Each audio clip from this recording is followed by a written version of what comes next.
can't hear you, Tim. All right, so we back today. That's how the conversation on the Ever Back Man show.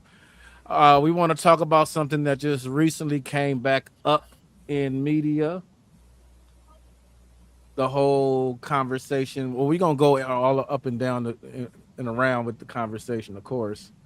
But the whole let's have the conversation about these bonnets and durags because Tuskegee University just made some headlines by banning durags, bonnets, and pajamas. Now, my stance. I'm gonna say my stance first, and then we can go around. So my stance with the pajamas is ridiculous. Wearing bonnets in school in class, it's ridiculous.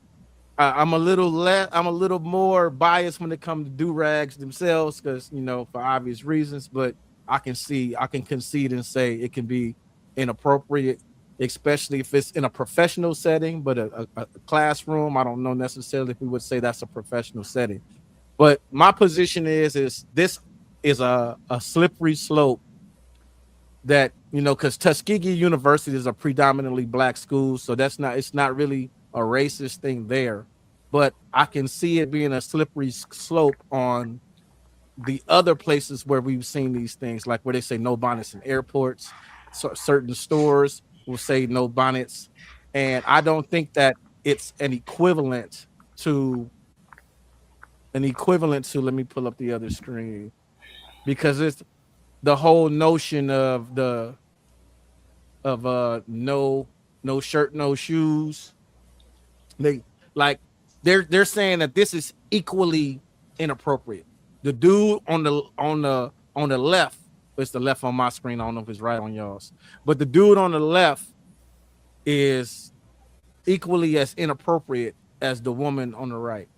So if they're gonna make a policy, and this is why I say it's this is my perspective, that is targeted discrimination, because that would mean this woman got up in the morning on her way to work, don't want to mess her hair up, wants to go grab some coffee real quick, and they're like, oh, you can't wear bonnet in the store. No bonnets, no durag, no. It's the same as no shoes. Like like it's the same as no shirt, no shoes. I just think that's crazy. That's where I'm at with it. My position is yes, I can see it being inappropriate in places and looking ghetto and all of that, but at the same time, I see it as a possible vehicle to targeted discrimination against black people, because especially do-rags, because we are the primary people that wear these things. All right, now I can go around the panel. I'll say the only reason that it's deemed inappropriate, especially amongst us as black people, is because we know what it's for. We know that the do rag is kind of like the almost the cocoon for the beautiful butterfly that once you take it off, that's what your hair is going to look like, right? But when you think about it, how is a bonnet, especially if you pull up that picture, that bonnet doesn't look much different, especially in that picture, than a beret. So why isn't the bonnet just considered a hat? It could be the same thing as a hat. We consider it inappropriate because we know that they're not wearing it as a hat. They're wearing it as a shelter for their hair, something that they go to bed in, stuff like that. And I would say white people will probably find it inappropriate mainly simply because it's our cultural thing. But to me, it shouldn't be inappropriate at all, because when you really think about it, it's just headgear. Simple as like a freaking LA Raiders hat. I mean, a LA hat, like an LA Dodgers hat or a Raiders hat. It's no different technically, but it's the fact that we know what it's used for, that it's not worn as just headgear style wise. It's worn. Have to come home, homework done for the next day, and sometimes they're rolling out of bed 5 minutes to the bell rings, and it's just like, listen, if it's not broke, don't fix it. To me, Damn that's just, right. and hold on, and I think that we have to stop trying to push people into societal norms. Listen, I promise you, I feel like the amount of mental illness that we have amongst people is because they're trying to fit into a box that they don't belong in, as it when it pertains to society. That's how I feel. Okay. Who hasn't spoke yet? Nia? Yeah, I'm kind of I'm in the middle on both. I see both perspectives. I think that bonnets and do rags in public, I mean, they do kind of come off like undone, like you're not ready for the day. Like you shouldn't even be out yet. You had all night to get your waves together. You had all day to figure out what you was gonna do with your hair, and now here you out in public with your clothes on. Like, I mean, you have done, because that's like he said, like the gentleman said, that's kind of what you're representing. We know why it's not. We know why it's a do rag. We know why it's the bonnet on. Like so, if you can get together everything else, why not that? But then at the same time, like it's freedom of expression. You can wear whatever you want to wear, really. But as far as the college goes, it's probably like, well, how does it look? How is it looking? How is it making the college look? That we got students coming to school in bonnets and do rags. Like it doesn't look good. Like realistically, it doesn't look. It doesn't look good. So, but as far as banning it goes, because of the cultural thing behind it, I do think it's unfair, and I think people should be able to express themselves the way that they want. I think it's wrong to ban it, but I do feel like it just looks undone, incomplete. So that's my opinion on it. But and I agree, but like, a lot of times the hair is done under the bonnet. Yeah, true. And, Sometimes it is. A lot and of I times, was gonna say, I'm sorry to cut you off, but I was gonna say, like, do rags. If you look at this, a lot of times we wear do rags to match our outfit. Where they got mhm. the two tone, True. the True. it's actually no different than a regular headscarf. True. You see what I'm saying? That's what I'm saying. It's a cultural thing, and that's why my position is that it's a fine line and a slippery slope between it actually being targeted discrimination against us. I Right, agree and with that. I agree with you so 100% because at one point we were forced to wear these type of head Hmm. coverings. Mm. I got that ready too. If y'all ready for that, Right, it's crazy. We were forced to wear, well, our natural hair was too beautiful, and then we were forced to wear these coverings, and then we came up with all these different styles of coverings, and then now that we've everything we embrace as a cultural expression becomes the symbol of a target later on. It's crazy. I got And, that ready right here, y'all. Check it and out. we Check it keep out. bringing up the culture, and it is cultural, but it was banned by a historically black college. Hmm. Could Hmm. that come from the president having internalized racism? Mm. Does it come from the president? Yes, of the The college. president Yes. of the college, the dean of Oh, students, or whatever. I don't know. I mean, but I know those type of decisions usually don't come down to one person. Right. Right. And again, like I said, I don't. My position is I don't think that it's wrong for the college to say you need to come and be presentable because we're Hmm. training you to to be in the professional world. So you should learn these practices now.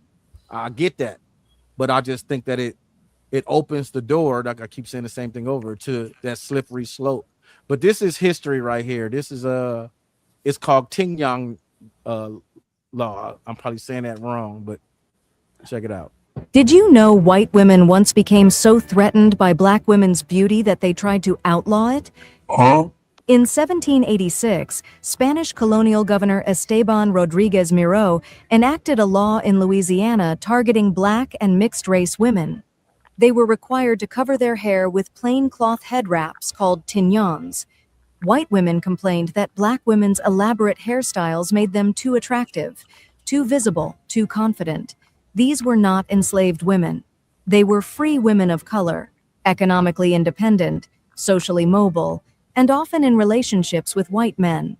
The law was meant to humiliate them, to erase their dignity and dull their beauty. But black women had other plans. They transformed the mandated head wraps into works of art. Vibrant fabrics, jewels, feathers, intricate, intentional designs. What was meant to suppress them only made them more striking. The tignon became a symbol of pride, creativity, and defiance. Similar laws spread across the South, evolving into broader efforts to control Black women's appearance. Because white supremacy has always understood one truth: Black women's beauty, confidence, and self-possession threaten white power, so they tried to police it, and they failed. Follow me for more hidden stories in Black history, and don't forget to like, subscribe, share, and press the bell icon. So right there, we can see that historically, head wraps is part of the culture. Not a culture that we chose for ourselves, but a culture that we created from laws that were imposed against us. And it's weird because the bonnet actually comes from 13th century European headwear. And so it's like, Right. Little House again, on the Prairie. Little House on right. the So, Prairie, that's called a bonnet. right. So Mhm. again, it's just like we are forced to do certain things. And then when we say, okay, well, let's make the best of it, now it's a That's a problem. problem too. Right. Because like when you mentioned the airport, right? When I fly, my hair is done. But I know I'm probably going to catch a few Z's on the plane, so I'll have my bonnet on.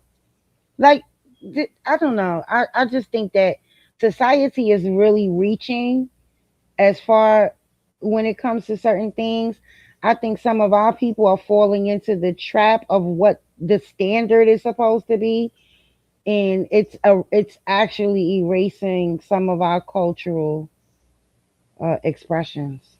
To be honest. And see, I don't think it's really a cultural thing. I think it's really like and it is to an extent. I mean, it is part of our culture, but that ain't why we doing it. I don't think that's why people wearing bonnets. I just think, Right.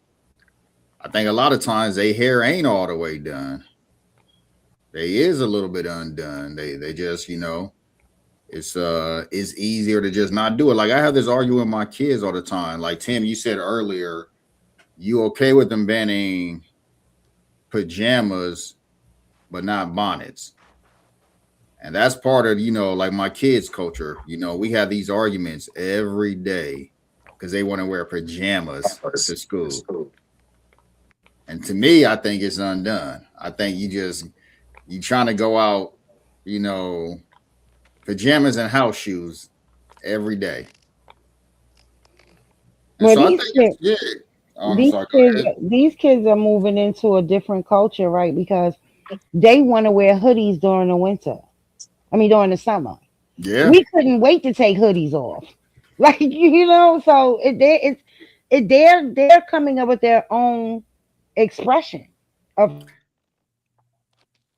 who's to say it's right or wrong. And again, we when we see somebody with a bonnet, and to think that their hair is not done under the bonnet is just an assumption. But Mhm. I And think that's us as the adults are the ones that say who's right or wrong. So this image right here is what I'm talking about. Like one girl is wearing pajamas in the body, and she literally looks like she just got out of the bed and didn't take a shower, but her face is done. She got baby hair, so we know that's not the case. She chose this to be her outfit. She chose a bonnet that has the color in it that matches. And then the girl next to her just got on a hoodie, a jean skirt, and she put a tignon on a scarf. Just culturally, these are identical. The only thing that are different is people's perception of each one. Mhm. And the perception is where the discrimination comes in. And that's what I'm saying. To go back to the pajamas are articles of clothing, just like the bonnet is. It's just that we know what pajamas are usually used for, which is why it's frowned upon to be wearing night clothes in school. And that's what the bonnet is also, right? And because Black women, and some guys, because my son wears one, because he got the little sponge hair or whatever. But Black women are known, for wearing bonnets. And the white culture understands, okay, that's a Black cultural thing. And us as Black people, we know why typically Black women are wearing those bonnets, which is why it's frowned upon because of why. But technically speaking, that bonnet ain't much different than this, right? Me putting this hat on. But if this Kango was known for a certain thing, like, oh, this is, you're wearing it because your hair's undone, this will be frowned upon. But it's not, because it's considered a stylish piece. So that's why I say, to me, if bonnets were looked at differently as just straight up headgear, then it wouldn't be frowned upon like that. And like was saying, underneath the bonnet. Something? Go ahead. I have an example of something that I saw. So at my job, which is like at a hospital, I remember a CNA coming in for work. It was a 3 to 11 shift. So still a day shift, still family members coming in to visit and everything. You know, you're supposed to look professional, your scrubs clean, your hair done. She has a bonnet on. So we're anticipating her getting in, maybe hitting the bathroom, taking her bonnet off. That never happened. I said, hey, what's going on? What's going on with your bonnet? Oh, I got my hair done under here. It's my birthday. I'm going out later. I don't want no germs or nothing getting in my hair. You know, I'm not messing up my hair right now. I'm gonna take it down later. Why is that okay? That to me, that was very unprofessional. You at work, these people coming in here to see their family member, that doesn't give off professional. That doesn't give off, oh, this is like a hat or a cap. You know what I mean? There are specific caps worn in the healthcare field, you know, to protect your hair, but this was a true to life bonnet. Like, no, and that's what I was saying earlier. Like, I get it. Like, it's a difference between a professional setting and a dress code and everything. That was what that other picture was about. Like, certain things I acknowledge from a cultural standpoint are what it is. Like, when does dress code become targeted discrimination? Now, dress code, that depends on where this particular thing is. So, banning bonnets in the airport, saying you can't go into the store or Walmart or something because you got a bonnet, that's targeted discrimination. Your employer saying that while you are here, you are a representative of us. That's something different. So I agree, like what you were saying with that, your coworker that wore the bonnet, yeah, that was kind of ghetto. That was actually pretty ghetto. Yes. And I think that's what Tuskegee is trying to say. You're representing us, college, and there's a time and place for a bonnet. Like, I know it's part of our culture as an American culture. If you need to get up and run to the liquor store or Walmart, we go undone. We go in sweats. People be out there in house shoes. Like, you always hear foreigners say they surprised when they see Americans run to the store in like sweats and house shoes or bonnets and durags. And I would say that's part of our culture as America, but I think going to professional settings, that's not part of our culture. Wearing bonnets and durags. And those pictures are cute, you know what I mean? They're dressed extremely professional, but 99% of the time that I've seen someone in a bonnet, I ain't seen them dressed that professional or in a durag. Unless it was a rapper performing on stage. I ain't seen him dressed that professional. No, I'm saying, like, I've seen, I think I saw 50 Cent in a suit and in a durag. You may have, but think of all the times in your life you didn't see someone in a durag. How many times have you seen people in a durag? And how many times? Yeah, like 99.9% of the time. Yeah. You know what I'm saying? You know, it looked like some dude from the street. I know the reason why I think it's cultural because I ain't never seen a white dude in one. Okay, I got another thing. I was waiting for somebody to say that. So just the other day, I took a trip. So we went to Mexico. So in the airport in Mexico, it's a white lady in a bonnet. And I'm like, wow, this is the first time in all my life I've seen a white woman outside of TV, like we said, Little House on the Prairie, so on and so forth, in public with a bonnet on. I was thrown off. Like, what in the world? That was crazy to me. Crazy. Didn't Mama from Mama's Family wear a bonnet? You know, she did on TV. I've seen it on TV. She did. Right. And that's the thing. And culturally, like, think about all the grandmas and aunties and big mamas that used to walk around with that on. See, it's that's what I'm saying. It is a cultural in the house. thing. They used to be outside with it They used to too. be outside if y'all knock it off. Like, And come we on. talking about big mamas and grannies. Right. But I But think it's the what culture. happens. But that is a transference of culture. Right. That's I'm still saying I'm still standing on this is a cultural thing, and us policing it, that's one thing. But the way we police it, it's a slippery slope because it can give agency to other people to police it in a way that's discriminatory to specifically us. I Yeah, mean, I agree with that. I just personally think, listen,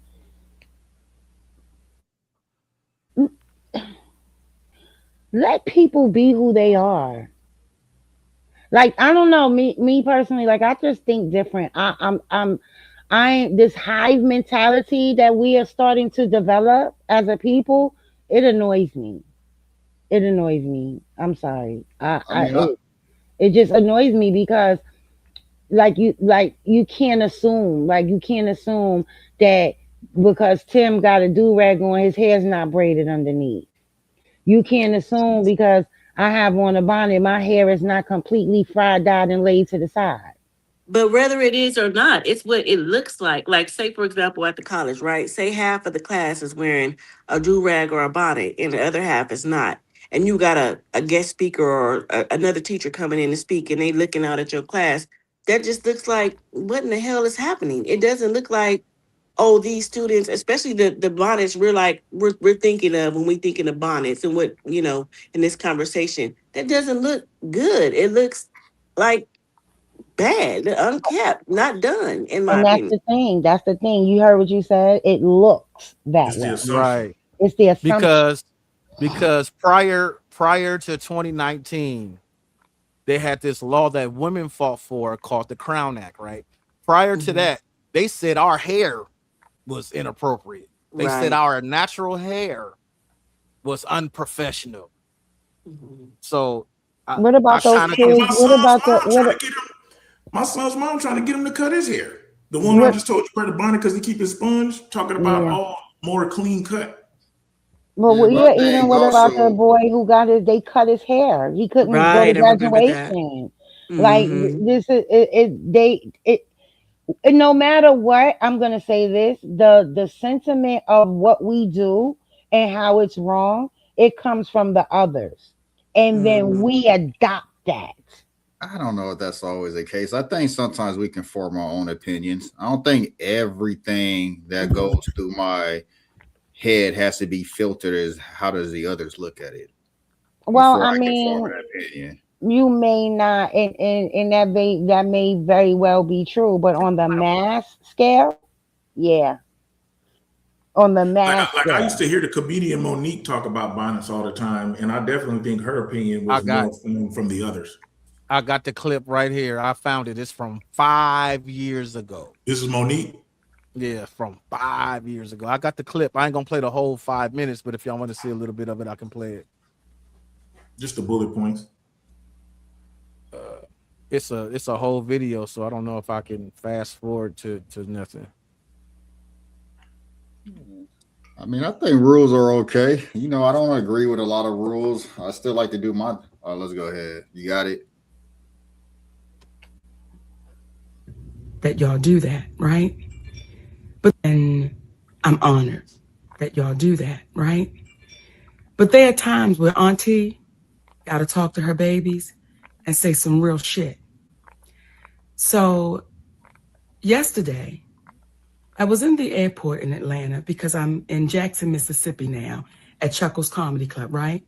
And we got 3 shows tonight. We got a matinee at 5:30, then we got 7, then we got 10, right? And I'm excited. I always love going to the stage. So when we got to the airport yesterday, I was excited, like, all right, baby, let's go get them in Jackson, Mississippi. And as we began to walk through the airport, I saw so many, actually too many to count and too many for me to tap. But I saw so many of our young sisters in head bonnets, scarves, slippers, pajamas, blankets wrapped around them, and this is how they're showing up to the airport. And I've been seeing it, not just at the airport. I've been seeing it at the store, at the mall. I've been seeing sisters showing up with these bonnets and headscarves and their slippers. And the question that I'm having to you, my sweet babies, when did we lose pride in representing ourselves? When did we step away of let me make sure I'm presentable when I leave my home? Let me make sure I'm representing the family I created so that if I'm out in the street, I look like I have pride in myself. And I'm not saying no full face of makeup. I'm not saying no full front lace frontal. I'm not saying none of that. All I'm saying is, could you please comb your hair? And if you don't want to comb your hair, they got enough shit out here now, baby, where you can style yourself up and look like you have pride. I'm not saying you don't have pride, but the representation that you're showing, someone would have to ask you to know that you had it. And that's what we're talking about. And Other that was- people's perception. And to whose eyes though? Who are we representing ourselves to? That's what That's- that was my question. That was the exact definitely- same mhm. phrase I said to you earlier, John. According to whose standard? That was what I said earlier. Everything is always to someone's standard, and everything is always a slippery slope. You know what I mean? Just like you said, you would want to ban pajamas, but I guarantee you there's thousands and a huge percentage who want to argue, why can't you just let us do us? Why can't you just let us be me? And I didn't say ban pajamas. I said I acknowledge that it looks ridiculous. That it doesn't look a certain way. Like like the generation we come from, I would never wear pajamas to school, but I would wear a durag. I did too. You know, we both came from that generation. But I knew even back then there was places where it was appropriate and there was places it was inappropriate. I took it off. You know, I lived with a pastor at the same time too. So did you at a point in time in high school? We took it off before we went into church. Sure, I couldn't wear my do-rag at home. Yeah. I had to wear it at school. So you couldn't wear it at home? Man, my grandma wasn't gonna let me wear the do-rag at home, man. I had to wear it at school. But it was a tool. Even to wrap up your hair? Even for your wear it at waist? school. I had to wear it at school. A do-rag it was supposed to be used as a tool to show off your hair. You talking about with the waves, right? Yeah, that's well, what it's protective. It's tool period. to get your waves. It's a tool to go show off your hair. No, it's protect. I don't have waves, and I wear do-rag. Why? Because it protects my braids. It keeps them from frizz and the whole nine. Well, I mean, that was another tool. That was another function that, you know, because I know a lot of people, even back in the 90s, they used to wear it because they had braids and all of that. You know what I mean? I never wore it when I had my hair longer, but when I had the waves and used the sporting waves, grease and all of that, I kept a do-rag on at school. I could wear that. Now here comes a curveball. We got to keep in mind the hip hop culture made the do-rag a cultural statement. We had rappers, basketball players, and all of them wearing them, like I said, with different prints on them, different designs, the whole get down, which made them a part of our culture. So they transcended from being a tool just to wear it. And then waves is actually a culture too, the 360 culture. That's a whole culture within itself as well. What y'all didn't see the videos where they be like, all right, let me see your waves, and they pull it off and be like, like that's a whole culture too. And again, that culture is predominantly, if not dominantly, us. Like the thing about it is that like we were saying earlier, we allow other people from the outside to say this look is considered degenerate, and look, they're glorifying and making their culture of this degenerate look, like with the whole hip hop and all of that. And so at what point do, like we were saying, at what point do we separate what they think and accept and embrace our own culture? So with the new bonnets and all of that, we're all older. We're all over 40. We come from a generation where that wasn't there. So for this new generation that's coming up, it's they're in turn possibly, I don't know, I can't say for sure, I can't say 100%, but they are possibly embracing a different style and culture the same way that the do-rag got embraced and became culture for us. I think culture always changes. It always changes. Is never static. It's always fluid. You know what I mean? That's how culture works. And I think that was part of our culture. I wouldn't say that's historically Black culture wearing bonnets and do-rags. I think it's historically Black culture to try to wear your Sunday best when you're going out. Because you know your grandma wouldn't let you wear your do-rag when you little. Like you said, not even in the house. You couldn't, you know, I could wear it in the house, but we couldn't wear it outside. We damn sure. My grandma didn't even know I used to wear it. That's the thing. I used to wear it at school. Like she never even knew I wore one. Yeah, we was allowed to get waves. We was allowed to keep our hair down, but we damn sure couldn't go to church like that. Right. And I think that's more. Anything that made me, she wasn't for to allow it. So I just want to touch on what Timothea said. So we were allowed to do certain things and express ourselves, the way we dress, the way we wore our hair, all of these things. And now we have a new generation of children who are coming up, and they're, like I said, I don't understand wearing a hoodie when it's 102 degrees outside, right? But I mean, do we police them? Do we not allow them to express themselves culturally? Because I feel like express themselves as an individual, as a human, and culturally. Because I feel like if we do that, then we are creating children who later on in life will feel like they never could be themselves. Right. And here go an example of what I was just talking about when I say it became our culture. All three of them are dressed to the nines. They Sunday best. That's what I mean. And they got do-rags on. But look how the do-rag underneath kind of take their whole style down a notch. That don't look super cool and super, like, they don't look top tier. The do-rag is taken away from their attire, is it not? No, I wouldn't say it's taken away from 50s. I wouldn't say it's taken away from any of them because of where they presented themselves at. They had award shows trying to present themselves as rap. You know, this is culture. This is culture. Hip hop is culture. You guys think they would look better without them on? No, I don't think it would be any different.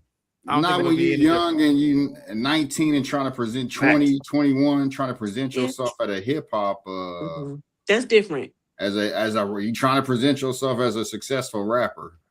So you trying to stay. 50 got on the best suit and his fit is the best. It's kind of like to me, the other two, whether Jay-Z had a do-rag on or not, I think his suit ain't fitting him. Yeah, like Jay-Z's suit ain't. Yeah, it ain't fitting him. But at the same time, they all got on super $1,000 worth of clothes. Right. Like I gotta show something to show them I'm still in the hood. Let me throw my do-rag on. That's all that is. You know what I'm saying? I'm still like y'all. Look. Right. Like what's that song that not Anthony Hamilton, Dave Hollister, keep my do-rag on? Keep my do-rag on, yeah. That's exactly what he's saying, exactly what Jonelle just said. It's basically to represent that he's still. You never heard that song? I don't think so. Oh, shit, that's my favorite Dave Hollister song. Yeah, it's the culture. It's to represent what I keep saying, culture.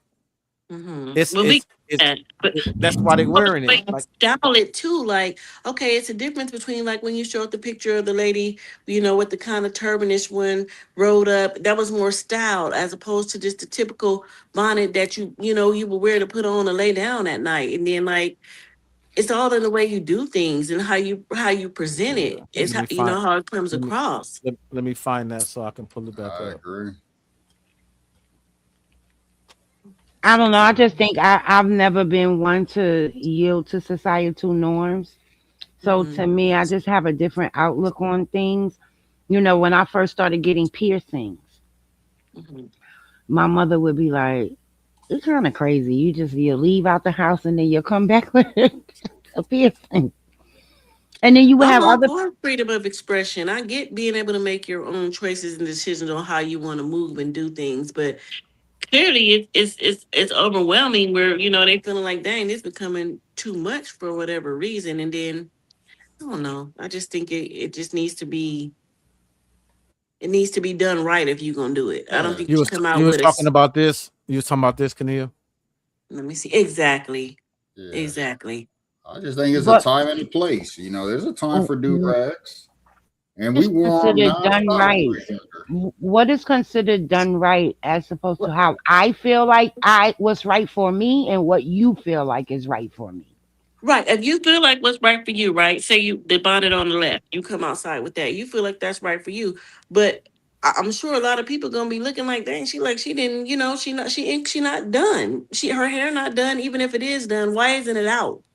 Like, Because why that's an is that on? assumption. That's an assumption, right? Just like they But assume, just like mhm. society assumes that when they see women with wigs, she must be bald headed underneath. But True. when she take her wig off, her hair's down her back. Well, it's like, you can feel like the bonnet can be, someone can feel like the bonnet is right for them. Someone can feel Mhm. like pajamas is right for them. Mhm. Someone can feel like, whole clothes is right for them. I have a business. I remember one time I swear to you, I had to have a conversation, and I never thought I would be presented with this, where it's like, you know, you can't wear super low cut shorts like that. And I had to have this conversation with someone that was working for me, and it was like, "Hey, look, dude, yeah, you can't wear shorts like that in the office." And I That never was a thought that I was didn't a know how to have that curveball right there, conversation. man. Yeah, I That was wasn't a ready for the curveball right dude. look, there. dude. He said, "Look, dude, look, I'm not dude." trying to That's funny. judge. You can do what you want to do on your time. I never thought I would have to even feel like this. But then I have a client Wow. come in, they's like, is he wearing Daisy Dukes? And I'm like, Oh, he had Hey, on hoochie that daddy is shorts. freaking completely, hilarious. completely. It was my little cousin. And I was just Oh, like, and you can do what you want to do. I think there's just a time and place. And I felt exactly. awkward, but I had to tell them, like, Mhm. But again, that goes back to like I was saying earlier.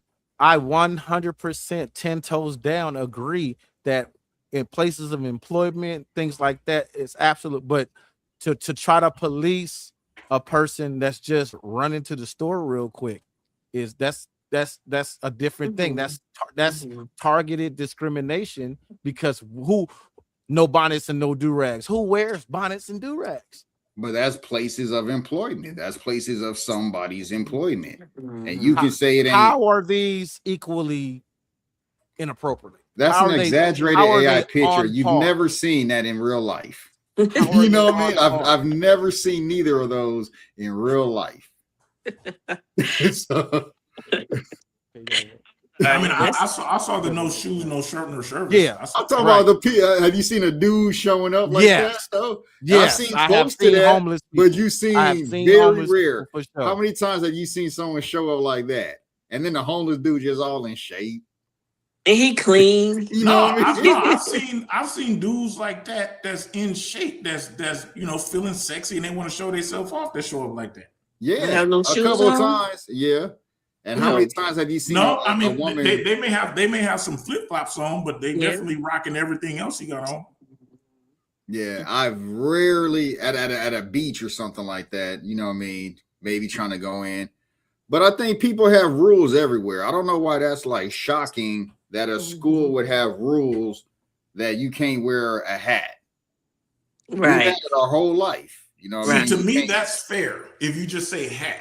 So kind of like how Nia mentioned how she felt about the lady in the bonnet that showed up to work. To me, if there's no headgear allowed at all at that job, except for a specific type that goes with your nursing outfit, then I get it. But if it was just like, no, these is cool, just the bonnet, to me, it goes back to the perception because we know what a bonnet is used for. Yeah.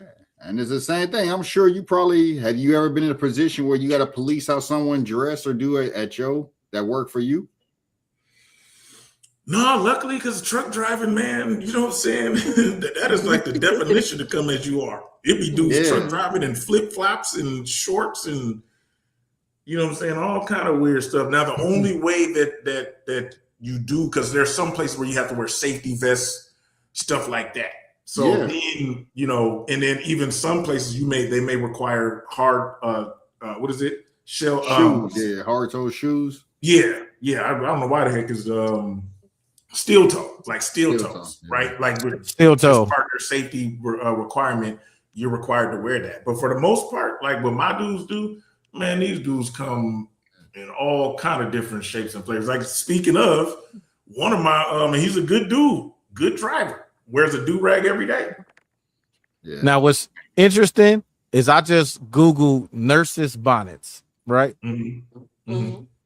And they exist. And they come in all kind of fashionable styles and colors. Exactly. This one got stethoscopes on it. So I guess she it's how chose you do to it. wear But that's not your a bonnet. everyday typical These are all go to bed, These wrap your hair up for sleep bonnet. That's what she wore. When she could have chose to wear one of these and still preserved her hairstyle, and no one would have been none the wiser. But instead, you chose to wear this bonnet that's meant for sleep. Click on that one with the blue headband, the pink around surrounding, because that looks like a regular bonnet you go to sleep in. Yeah, that at the bottom to the right. No, at the top. I see what you're talking about. It's about the fourth on the top. Yeah. And this is a nurse's bonnet. She don't look like she's getting ready to go to sleep. That's a nurse's bonnet. I've never seen a nurse in that, but yeah, it's a nursing bonnet for sure. But that's a nurse's bonnet. But yeah, she didn't look like she was getting ready to go to sleep. Tim, you got rules where you work at. You know, we got rules a lot of different places. I don't. None of that is shocking to me. And I think for the most part, the most accepting places where you can wear bonnets is when you running out to the store.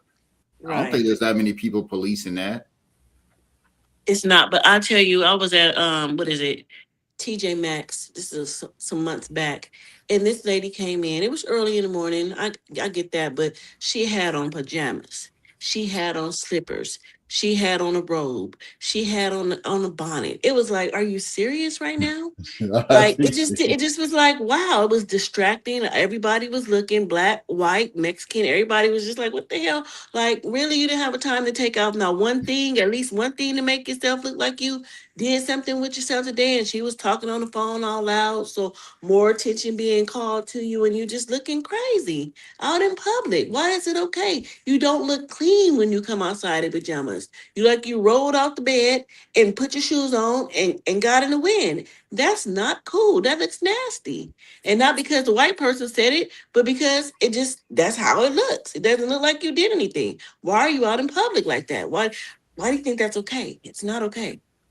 And well, in yeah, her we mind, definitely have our own judgments within our own community. We'll have our own judgments amongst our own people and holding our own selves accountable. Mm-hmm. And yeah, that lady was doing way too much with all of that stuff going on. Mm-hmm. See, this is the slippery slope that I'm talking about. Mm-hmm. Are my cornrows unprofessional? Title VII's narrow application of grooming policies and its effect on Black women's natural hair in the workplace. This is the narrow. This is why the Crown Act exists in the first place, because they have always. No, this is prior to this is 2018. This is the year before the Crown Act passed. It's things like this are why the Crown Act even exists. So going back to 1700 and whatever with the Tigyans, fast forward to all the way up until 2019, when they had to come and say, you know what, we can't discriminate against Black people and how they get down. That's what I'm saying. Like, we live in a political environment right now where a lot of racist people are being emboldened by the current administration. And that's what I'm saying. I can see this type of stuff being used as a vehicle to target us and discriminate. I 100% agree with that. 100%. I agree with People, that. people real comfortable right now. Real comfortable. They really feel like they're making America great again with all these different things. So I agree. And I bet you Tuskegee had that conversation too. Like, Let me pull up that article. Let me pull up we Tuskegee. want to do it, but maybe we shouldn't do it. You know what I mean? Because we don't want to feel like this, but we really want to do it. Hey Tim, do me a favor. Look up Tuskegee University board members. Yep. And then they could have some white board members like, you guys should be the first to do it. You know, Because it's been open since 1881. People been coming in college doing this type of thing since forever. And then all of a sudden one day you just said, you know what? We're trying to prepare you for the real world. I guarantee you that most people know. This didn't hit the way you thought it was going to hit. Like, I mean, but again, it don't have to be white people. I believe a lot of black people have internalized racism. This is directly the Tuskegee University website. Dang, is it just one token dude? It's a black Or is that college. two? Everybody's black. Every single person's black. It's a historically black Even that college. dude that's up 3 from the left. I mean, up right here. So look at the bottom right corner. The bottom right yeah. corner. Now go bottom up right corner. Up left. Over. Left. Third column. Left. The third. Oh no, that dude is white. Yeah. That dude is white. I said we got one token dude. What about the dude bottom left? Right. Oh, that dude is white. Yeah, that dude is white too. And they probably the biggest donors. But but seriously, all jokes aside, I honestly feel like a lot of our people are suffering from a form of internalized racism. And yeah, I do. I mean, that's just the way I look at things, the way I look at the world, and I see some of these conversations, and I'm like, yo, bro, you cannot love yourself or your people. Not doing and saying the things that you're saying. Racism. Some people. And I think some people just have opinions that differ from yours. And that's one of the easiest thing black people to go to is you a sellout or you know. I'm not necessarily difference of opinion. I'm not necessarily talking about opinions at this point. I'm saying for what I see, a lot of people are suffering from internalized racism. And where do you get that as a fact though? Because when all you do is disparage your own people, then that's not a difference of opinion at that point. You don't like who you are and you don't like your people. That's very true. And like he said, some people definitely suffer from that. But it's not everybody. Some people just have a difference of opinion about the different type of things that they're seeing and what they represent to them. But that doesn't necessarily mean that that person is suffering from internalized racism because of it. Yeah, I think there's very few that probably suffer from internalized racism, but most just have a difference of opinion and don't align with the mass group of black culture. And the ones that do, it's obvious. They don't hide who they are. That's obvious. The ones who are suffering from that, they let it be known that they black, but they don't really fuck with black people like that, and they wish they was different races. Like Candace Owens. Exactly. Y'all want to see the news report? Uncle Ruckus. Nobody is worse than tap dancing Tatum. Oh yeah, Brandon Tatum. Oh, bruh. I don't even know who that is. They have to pay this dude to say the stuff that he say. Let's see him. I don't even know who that is. Because he said Brandon Tatum got asked a question. Do you believe that black people were better off in slavery than they are today? And his answer was yes, absolutely. Oh Lord. Oh, I just saw a video with this dude. I just saw a video with that dude talking today. I'm gonna Google him. But I just Googled him and I saw his face. I literally just that's the first time I ever saw that dude was earlier today, and it was who shared that video? I've seen him before. Spears shared the video, and it was a dude talking. I've seen him before. He in the Nolan Nolan case he saying This fool said absolutely that we were better off. Yeah, he said He literally said absolutely. there's no racism in any police department in America. Yeah, because he's a former police officer. He literally said that the police were not an extension of the slave patrol. This dude is really out of his mind for real. But So did he go have a conversation with Chris Dorner? If that's the case, oh, I don't know. I know he's been on Nancy Grace, and she kind of tore him up, and everybody's kind of shocked about that because Nancy Grace usually goes with the others. no, Chris Dorner is the dude that went rogue and started shooting up people. He was an ex-cop that went rogue because of how LAPD kind of did him dirty when he was trying to whistleblow some of the racism. He just went on a killing spree. That's that dude. I'm pretty sure you and Jonelle remember it, Tim. And he ended up getting caught up in Big Bear or something like that. Yeah, I remember. Okay, that. I know who you're talking about. I know you're talking about. Yeah, it's like, ain't no racism. Like this dude went on a whole killing spree because he got sick of the racism. Well, you want to laugh tonight? Go watch him on Jubilee. Brandon Satan on Jubilee, and you're going to laugh. Yeah, because the episode Jubilee is I've been watching Jubilee for years. It's a YouTube channel where they have they got a lot of satire and stuff on there too, but they have two segments that I watch the most. One's called Middle Ground, and the other segment is called Surrounded.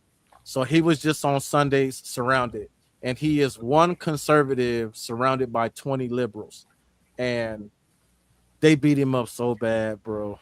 They beat him up. The claims he was making is like systemic racism have no effect on the black community.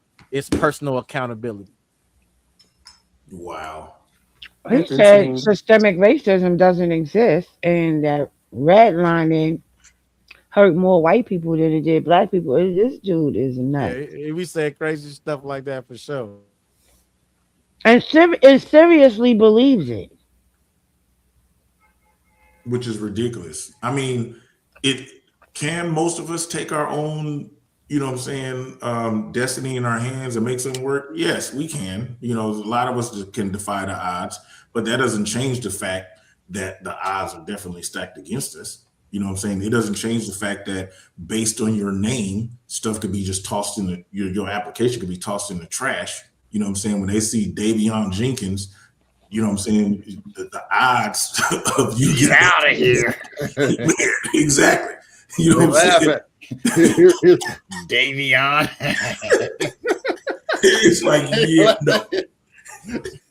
Like that's just a fact. You know what I'm saying? And then and even if you do get by in a lot of corporate America, even if you do get by that hurdle, then you got to basically come and present yourself like Carlton Banks. You know what I'm saying? In order to really get in.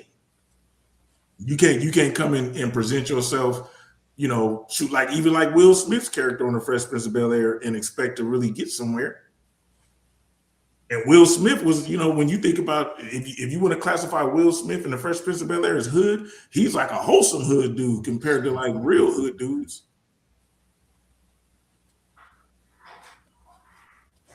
So I don't even know if I want to see it of his ridiculous rhetoric. Told you when I was in college, man, they once and when I was getting my master's degree, they talked about that, having the wrong name and shit like that. Mm-hmm. And so then they made me the example, like, with a name like Jonelle. I'm not gonna lie to you, buddy. You're gonna have it hard. Hey, check this out. The class voted on a name for me to go by. Oh, for real? In university. Yeah, my man. That's terrible. JT Smith. No. So you sound like a good old boy. You good old boy. Wow. So literally on job applications put JT Smith. Yeah, because I have Jonelle Smith Tyler, and at the time both were my last name. They's like, go by JT Smith. Wow. They just snatched your identity, abbreviated identity. Man. Let me show you this dude real quick.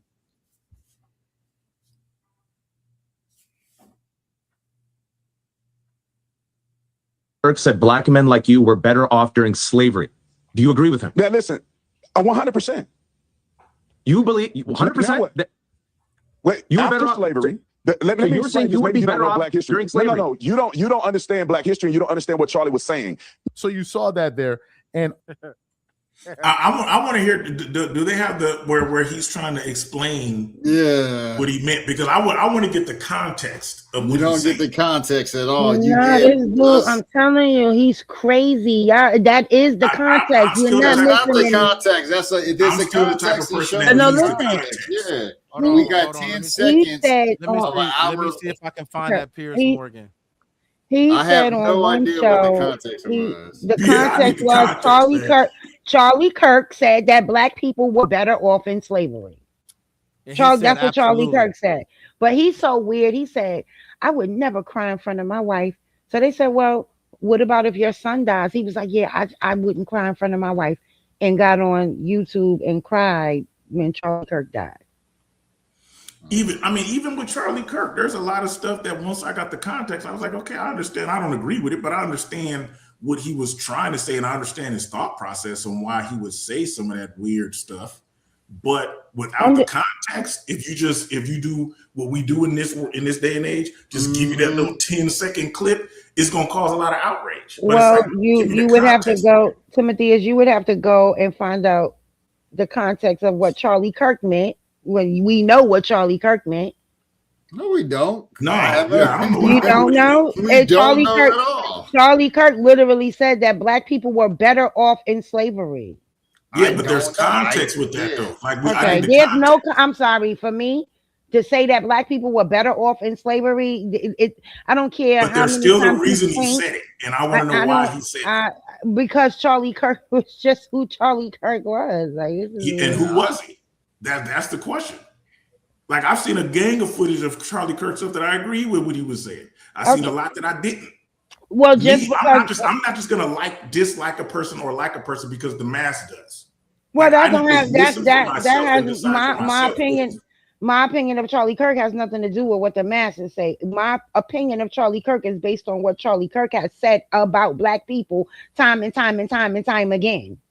Yeah, but again, there's context to go with it. Because I've seen after, especially because I really didn't know much about him before he died. Because I did see a couple of videos, but I just ignored it. Of course, after he died, I watched a ton of videos so I can get my own context. Because black folks was putting a bunch of the excerpts in there to make black outrage. I watched a whole bunch of stuff that was been on YouTube for a long time, so I can literally get his context. Some of the stuff I agree with, some of it I didn't. So did you agree with him? You never heard him talk about black people? Never saw the slavery thing, which is why I said I need the context. So did you agree with him? One thing I did see. I'm asking you a question. Hold on, I'm asking you a question. Did you agree with him when he said about what he was saying about a black pilot? No, because what he said to me about a black pilot is, in my opinion, he wasn't really thinking it through, saying like, oh, I hope he wasn't a DEI hire. You know what I'm saying? So he's looking at, like I said, me understanding his thought process. Okay, I get why you're saying that. Like, oh, I hope he's qualified and he wasn't hired DEI. But it's like common sense should tell you that he went through the same freaking things that any other pilot, like DEI, but it was his premise. It was his premise. Qualified. It was premise. He was trying to say that you're not. Oh no, they're just hiring people that's not qualified. Just no. It was his premise that they either somehow changed the test for black pilots and required less of you to become a pilot. That was his whole premise. Basically the same thing I just said. It's like they're putting people in there to fill a quota. Yeah, and that's not an unreasonable thing to ask. I don't agree. Jamie Foxx made that same point. Like, hey, brother, you show you got all your hours? You know what I'm saying? You show you did everything. I didn't hear Jamie Foxx say that, and I would say the same thing about him. Yeah. But most likely Jamie Foxx was he joking or was he being for real when he said it? He was having a conversation and he was talking about it, but I mean, you can look it up. I haven't heard Charlie Kirk's one. I wasn't a fan. I heard one from Charlie Kirk, and I absolutely disagree with it. But like I said, knowing the context of him, like, hey, with the whole DEI tangent that he went on beforehand, I understand that little excerpt of what he was saying. I don't Right. agree with So, it. I but understand what you're saying. it wasn't true. It's not true. To It be was honest, not. to be honest, I It's don't know if just it's not true or true. not. My It's not assumption tells true. me that it's not, but I don't know if it's true or not. It's not My true. assumption tells me at different times that they probably did lower the test and change the Really? test and made I can actually see that too. because they do that with To everything. keep They do people's that with mouths everything. quiet. Yeah, to keep people's mouths quiet. So it's your That's why a assumption lot that of black black women. people can't go through the same type of training, No, I'm same not saying that at all. But I'm type of saying hours, that same black type of people don't schooling, control. and get these degrees and But get I'm these not but saying here that but at here's all. but licenses here's what and stuff. Jonelle is saying. Here's what Jonelle and probably what Carly and Charlie Kirk was thinking. What are the odds that they found that these particular group of qualified black people in this particular thing when they're just trying to hurry up and fill a quota? That's why a lot of black women are in high level executive positions because they kill two birds with one stone. As far as their hiring quota, they got to hire a female and they got to hire someone black. Boom, we just knocked out two birds. Right, but they also have the degrees and the what am I looking for? What is the word I'm looking for? It just slipped off the Qualifications. side. In the Qualifications field, to right, be right. in those positions. So like let's not DEI was framed in a way that it just wasn't what it was. Well, we're assuming that they have the qualifications. We don't No, know. they do. They absolutely How do. do you know? They Please show me the do. proof. These Show me women the have proof. these Show me the proof. women were qualified, and it wasn't just black women; it was white women as well. Show me the proof that they have these. What do Because you first of all, mean? So you we don't think even know who these women we're talking about. So okay? And you say that we know. you right? So that's why you shouldn't have made the conversation, the statement that I'm you smart enough to made. acknowledge that I Hold don't on. know. You just made a statement on that's why these women are in high level positions that they are because they needed to fill a quota and they killed two birds with one stone. That's what Which you they did said. do. That's what Which you they did said. do. But at that point is when you're discrediting these women for being qualified in the field that they're in. No, I didn't say Right. anything She's about them No, not saying you being they didn't didn't say qualified. just it. hire them without those. She's saying they didn't just hire them. They had to have met the criteria to get the position. They had to have done what they did, even if they hired them for that to fill the quota. They still had to have the credentials behind their name, so they still did their shit I wish I get the regardless. assumption I of wish that, but that's not Val, I wish necessarily the Val, case. I wish Val was on this call right now because Val is a black woman that has a master's degree that works for the federal government, and she saw white women being promoted over her, and they don't check to kill two birds with one stone. Mm. Hmm. And that But I don't think that's I happening I like it found the used to clip. be happening now because I found the clip too. If y'all want to see that. Shoot it. I don't think it's happening like it used to be happening because not with Trump in office. They doing whatever the hell they want to do. Right.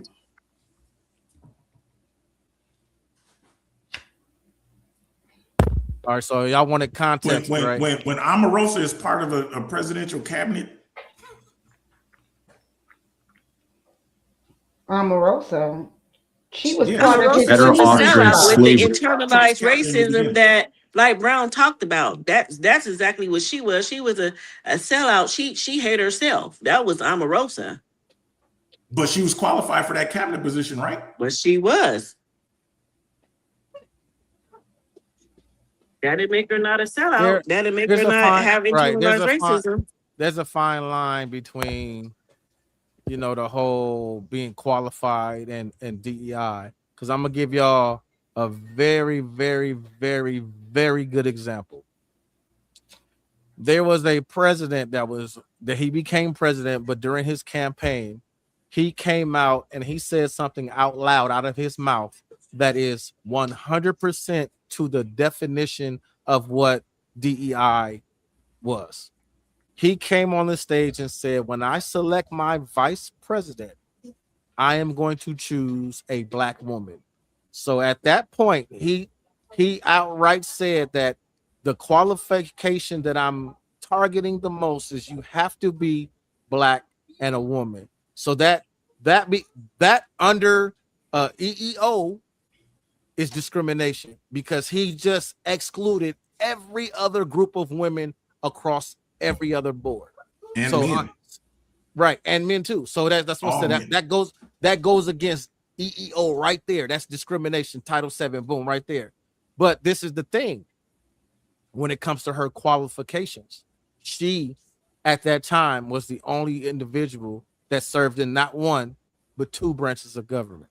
And then when she became no, at that time she was three, because she was law enforcement, which is judicial. Then she became a senator.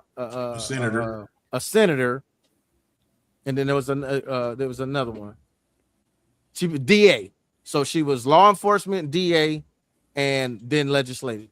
So as a black woman, she was more qualified than everybody else because she actually had experience in all three branches of government. But everybody focused in on the DEI part.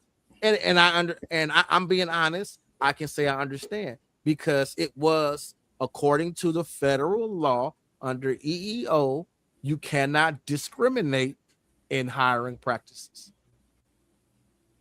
Didn't mean she wasn't qualified, because she absolutely too. She was qualified in the mother sucker. But I got this. According to her, she wasn't black. right. That's a conversation for another time. But I got the context. She looked more black than Obama. Here go the context. You believe 100%? Wait, you were after better off slavery. Let me you were saying you would be better off black history during slavery. No. You don't understand black history, and you don't understand what Charlie was saying. Listen, after slavery, there was an explosion of success in the black community. We had Black Wall Street. We were married to the women we had children with. Black people had a tremendous amount of success. Our success was growing faster than white people during that period of time. Now look at us. Now go look at inner city in this country, and you see people getting murdered every weekend. The leading cause of murders in this country is by black people. Violent crimes, black people. Abortion at disproportionate rates, black people. A lot of things that were going well in our communities is going downhill fast after the 60s. And it's because we've been... I gotta stop it so I don't get a copyright. Hold on. Did you catch a key thing that he said? The dude said during slavery, but then he changed it and said after slavery. Right. I was saying, I don't think they were... That's the context that I need. Yeah. But no. But the question was... Wait. Regardless of what the question, he said something different. No, this is the super part. The original question was, do you believe Charlie Kirk was a racist? That was the original question? Yes, and then the Arab dude said, yes, I do, because Charlie Kirk believed that black men like you were better off during slavery than they are now. And do you agree? And Tatum said absolutely 100%. And then, like we all noticed, he said after slavery during Reconstruction. But this is Piers Morgan, so I can't play a lot of it because copyright strikes. He didn't even answer the question. That's what I'm saying. He did. I don't think he heard. I don't think he really processed the question. This is what tap dancing Tatum does. He doesn't know shit about black, excuse my language. He doesn't know anything about black history. They proved that on the Jubilee the other night. And he is against black people as a whole. This whole per capita argument that people were having about black on black crime, when 80 to 84% of white homicides are done by other white people, like, come on. But we have somehow been made the face of being a criminal in America. Right. And black women are not the ones having the most abortions. Like, that's why they try to ban it, because all the white women was out here getting pregnant and killing the kids. And they're like, we want to keep the white race going, and y'all bitches is killing the kids. Right. So that's exactly that was not why about us.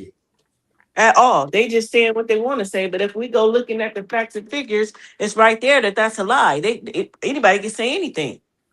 But that's a lie. When Planned Parenthood affected us, it was cool. As soon as they saw their birth rate slow down dramatically. And you could tip your hat to W.E.B. Du Bois for that. But still, regardless of that dude being a sellout or whatever, in that particular clip, I got the context that I needed. He wasn't talking about during slavery. He said after slavery. Charlie Kirk said during slavery. We're not talking about Charlie. I'm talking about the black dude. Right. That was not the question. He pivoted from the question to talk about after slavery when they asked him about during slavery. Okay. So he did not answer the question. I understand that. But what he said 100%, that's when I said I needed the context. And that's not context. That's really not proper context, because the question was, for me, it's context. Were you better off in slavery? For me, it's context. He must have misheard or whatever. I don't know. But for me, it's context. Why didn't he didn't agree to what he didn't agree that we were better off. It sounds like he answered a different question. He did. Exactly. He answered exactly. No, exactly. That's what I'm saying. Y'all, that's why we wanted to hear more than 10 seconds of the clip. Here and answered a question that was never asked of him. Okay, but we got that he did not agree that we were 100% better. That's he did agree. He said 100%. He answered a different question, which means he heard something different, which means that he did not agree that we were better off during slavery. Otherwise, he would have explained why we were better off during slavery. He explained why we were better off. Literally, this man heard exactly what he said, what he heard. He knew that. I don't know what he heard. I'm not in his brain. He sounds stupid, but you're acting like you know what he heard. You're saying he didn't hear it right. Like I know what he heard. You literally just said he didn't hear it right. You literally just said I'm assuming he didn't hear it right because he answered a different question. He answered a different question. No, he answered it. He's a tap dancing Uncle Tom. I get you don't like and he answered the question. Listen, he pivoted from the original. He pivoted from the original question to make himself sound like he was right. He knows damn well he couldn't have answered that question. Can we agree on that? He couldn't have answered that question, so he pivoted to something else. Okay, but I still got the context that I need. How? I'm just asking you how. I get it that you didn't, but I got it for me. How? I'm asking you how. I just told you how. Anytime there's more. Hold on, y'all. First of all, what we're not going to do is not jump light. That's what we're not going to do. I'm not jumping you. I said I got the context that I needed, and that's it. But what context did you get? They asked if anything, this is jumping meats because I said no. I'm talking to John Dell. He knows exactly what I'm talking about. That's why he's laughing. They asked him a question, right? And he said, "I 100% agree." Everybody heard that question clearly. No. Wait. I had to rewind it back. I'm about to play it so proper context so we can see who exactly was the person that asked this question.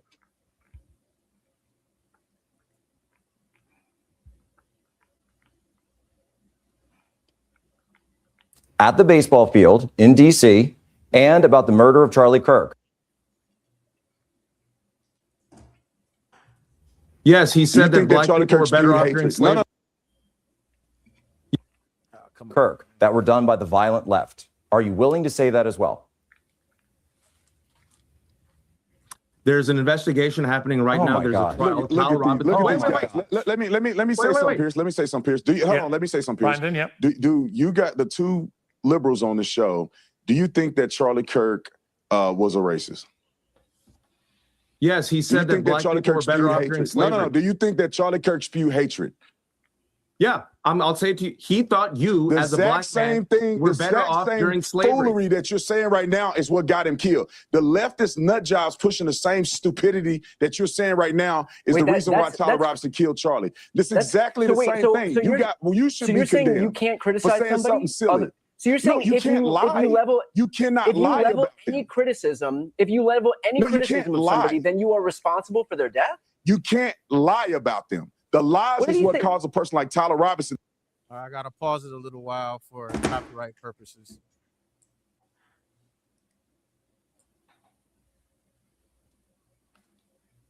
Yep. So he was the one that asked the question. Tatum asks, "Do you think that Charlie Kirk was racist?" And old buddy answers, "Yes, because he would say you, as a black man, were better off during slavery." Wow, work. Then he turned around and asked him, as a black man, do you think you were better off in slavery? And he said, yes, I 100% agree. And then he started talking about something else, like he didn't hear what that question was. Exactly. That's all I'm saying. No, you're assuming he didn't hear. Okay. He heard. He heard. Well, very I'm well. assuming. We're not assuming he All didn't right. hear. That he didn't talk He said about that. like he heard something else. I gotta pull the video down. He may be tap dancing like you said, but I can't say that for sure. Yeah, I don't know if he tap dancing. I don't know this dude. But I do know that he didn't answer the question correctly. That is a fact, not Thank an opinion. you. That was my whole point. Yeah, I don't know. That was our point too. Yeah, I got the context that I needed. The fact is he didn't answer the question. Damn, these cups be disintegrating like a motherfucker. You literally just sat here and argued me down that he answered the question based on how he didn't hear. I did not. I don't think he was. I think y'all was having John, now what? I did not argue that. I said that he answered something different. I said that he did not agree.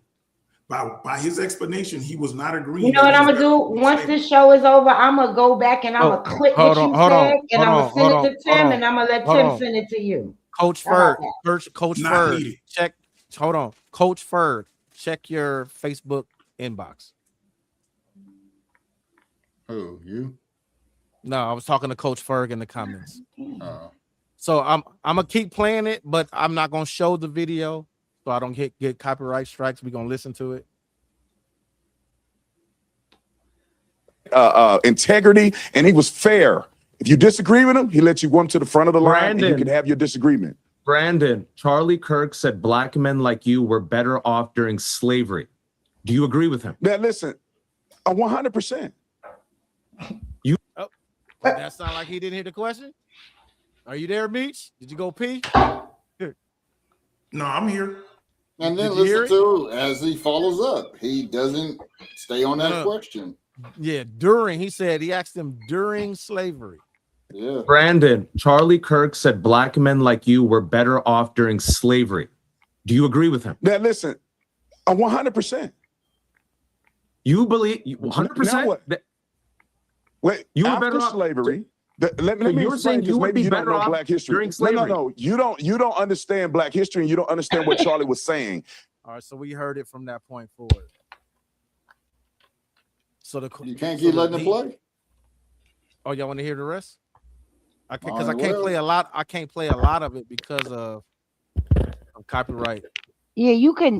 What you can do is what you're doing right now, stopping it.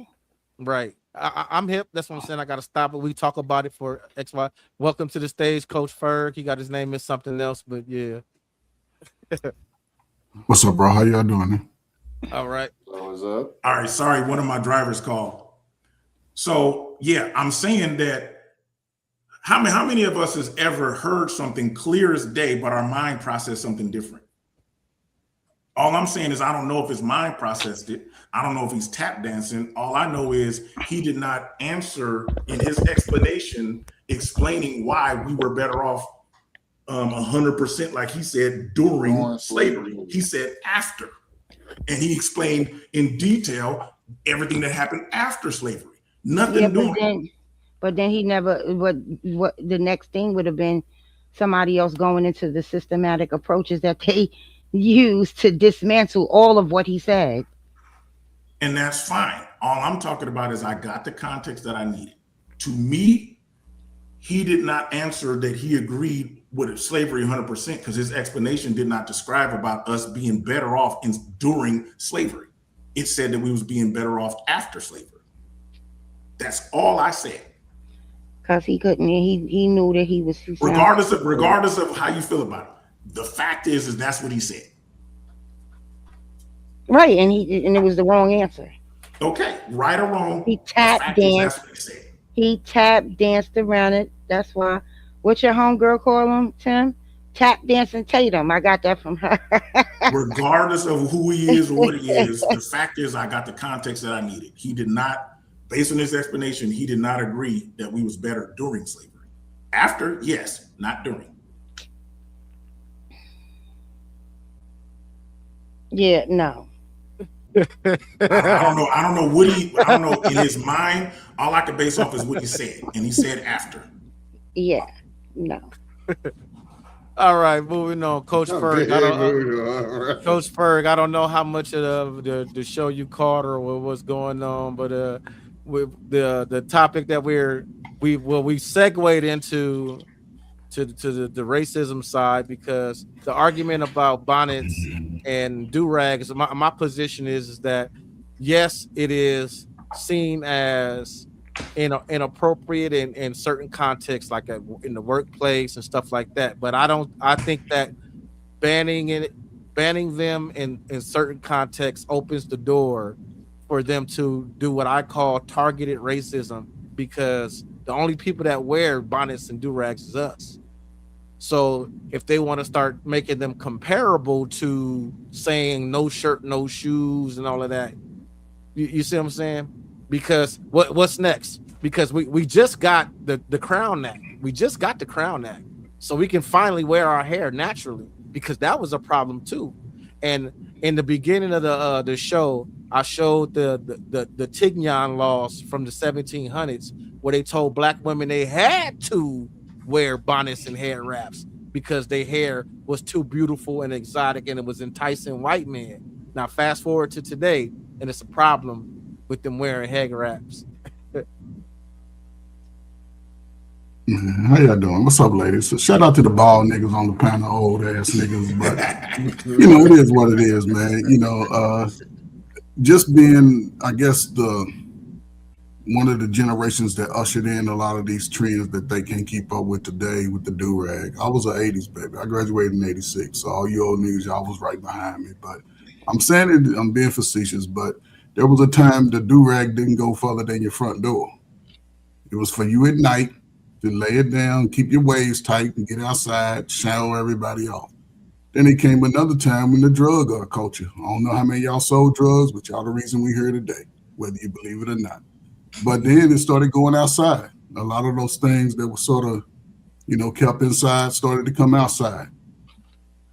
Sagging pants from prison came outside. Do-rags came outside. It used to be a woman would wear a scarf if she had rollers. Then that was, acceptable pretty much. You put the scarf on, but she ain't go to church with the scarf on unless she was trying to keep her hair from getting wet. She ain't go outside with her rollers on. She went from the beauty salon home. She didn't do all that outside stuff. Then as the generations go, more people just started adapting those cultures to everyday norms. And this is where we are now. I salute the HBCUs, man. Take that bullshit off, man. You're going into the future of being business leaders. You have to start somewhere. Niggas say it all the time. Mom and daddy didn't teach them. Somebody go teach you. If you in a college, the perfect place to teach you. The perfect place. I mean, you elevating your game. So I'm not mad about it. Maybe if doing the business days, I'm a stigma, for that, 9 to 5, be your best. You off work, you chilling, you can wear all that dumb shit. But I know who not to hire now because I already see what you popping with. But that's just me. And I'm not mad at it. You know what I'm saying? Hey, but at the same time, there is a place for it. You're in your backyard party or something over your cousin Keisha's house, the baby shower for the 15th time. Yeah, you can wear your do-rags and your little bonnets and stuff. But when you come into a professional setting, I say no. But see, what you just said, like you said, when you say, well, I know not who to hire. So if I'm just at the house, like you said, I'm in the backyard having the barbecue. Oh, snap. I got on my do-rag. We ran out of barbecue sauce and hot links. Let me run to the store real quick with my do-rag on. So I don't know who in the store, like you said. And then another person sees me and then they pass a judgment on me. And unfortunately for us, being black people, one of us represents all of us. So they see me and be like, oh, see, they look at these black people with it. He don't have any context that I was at the house and all of that, whatever and whatnot. I'm just going to the store to grab something real quick. I'm not on a job interview. I'm not in a professional setting. And this is why I said it becomes a slippery slope, because this judgment that gets passed on us in public while we're just doing mundane things becomes attached to us and stigmatized. I don't see it as a big deal in most poor neighbor. Well, I'm not saying poor neighborhoods, but most, regular housing, where you might find a lot of apartments. White people wear do-rags like them white boys are wearing the hell out of do-rags today. So I don't see it being isolated in that capacity, but there's levels to everything. I don't see any reason to be going off on teenagers, who wearing the do-rag and all that. But when you're 35 and 40, you still wearing that bullshit, to me, says a lot about your character. I ain't talking about running to the store. You chilling, you going right back home. But if you think you're going to go out and pull up on my business and think you getting in the club where the fine ladies are with your do-rag on, no, man, take that shit off. That's just me. But that's something that we mentioned earlier, is that it became a part of culture. Like, let me pull a picture. Let me see if I got this. Did you ever have to correct little Tim on anything? Tim? No, because I don't know if he ever even wore a do-rag or anything like that. No, he wanted to grow his hair in the natural locks, and that's what he did. He grew free-forming locks. And like I mentioned earlier, there was a time where the same people that would say these do-rags and bonnet is unprofessional, they said that your locks was unprofessional and unkept, and you couldn't wear them and be a lawyer and because you look unprofessional and unkept with having locks. So see how I'm saying it's a slippery slope in this discrimination that's targeted at us specifically. Well, hang on real quick, because I want to. Ferg said something earlier about what the white people wearing do-rags. When white people wear do-rags, do people look at them and say, "Oh, look at those degenerate drug dealers"? No, they say, "No, look at them white boys trying to be black," because the negative connotation is still attached to us because it's attached to our culture. Do-rags is our culture. Wave culture is us. White boys try to do it because they think it look cool, because like I said, it became our culture, and they want to appropriate our culture. It be Allen Iverson, Jay-Z, 50 Cent, all of these celebrities, they come out and they wearing dressed to the nines, $1,000 suits, got a top hat on with his do-rag under it. So it's a cultural thing. But look at these three guys, right? They in places we all wish we could be. They in the top representing us, right? So if they're doing it, it's a false narrative that they allow to be placed on us. It's a false narrative because how is it a false narrative? Because most people don't. Oh, I'm sorry. You don't think Jay-Z really grew up in Marcy Projects? No. Think that 50 Cent really grew up in the borough of New York he's from? No. So the white society is putting these guys as a representation of who we are. They all got a similar background, but they highlight these guys because they know they will hold no loyalty to us regular niggas. Those guys don't hold no loyalty to us. They let you know. They let us know in our face every day. But the most working people, common people, and there's been a trend with do-rags though. See, it was when it first started, it was popping. Now that trend is sort of fading for the younger folk. It's your old niggas wearing the do-rags now. Yeah. These niggas is old. But the younger folk, they starting to go natural early. They letting their hair express who they are early now, right, which is a good thing. I wish the women did the same because they'd have grown so long. Well, like Meech was more saying, women are natural than before, right? Because they changing that up. But like Meech, you mentioned earlier, his son is young and he's growing his hair natural, like you're saying, Ferg. But he wears a bonnet. He don't wear a do-rag. Since he got a spongy fro, he wears a bonnet because that is protective for his head. You see what I'm saying? I think the bonnet it's a change. Right. It's a change in culture. It's a change. Yeah. We like you said, we the old niggas. Like that's what you said. Yeah, and the same way when we was young and we thought what we was doing was fly as hell, they had old heads then telling us, y'all out here embarrassing us. Y'all out here looking this, that. And now we grew up to be them dudes. We grew up to be the same people. We grew up to be the same. When we was dressed fly. Sport knees. Right. That's called life. We get older. But that's what I'm saying. So we can't, like we were talking about earlier, presentism. We were talking about earlier on the phone. We can't apply presentism. We can't take our view and then say, well, since I believe this is what y'all gotta believe. This is what I believe is appropriate. This is what you gotta say.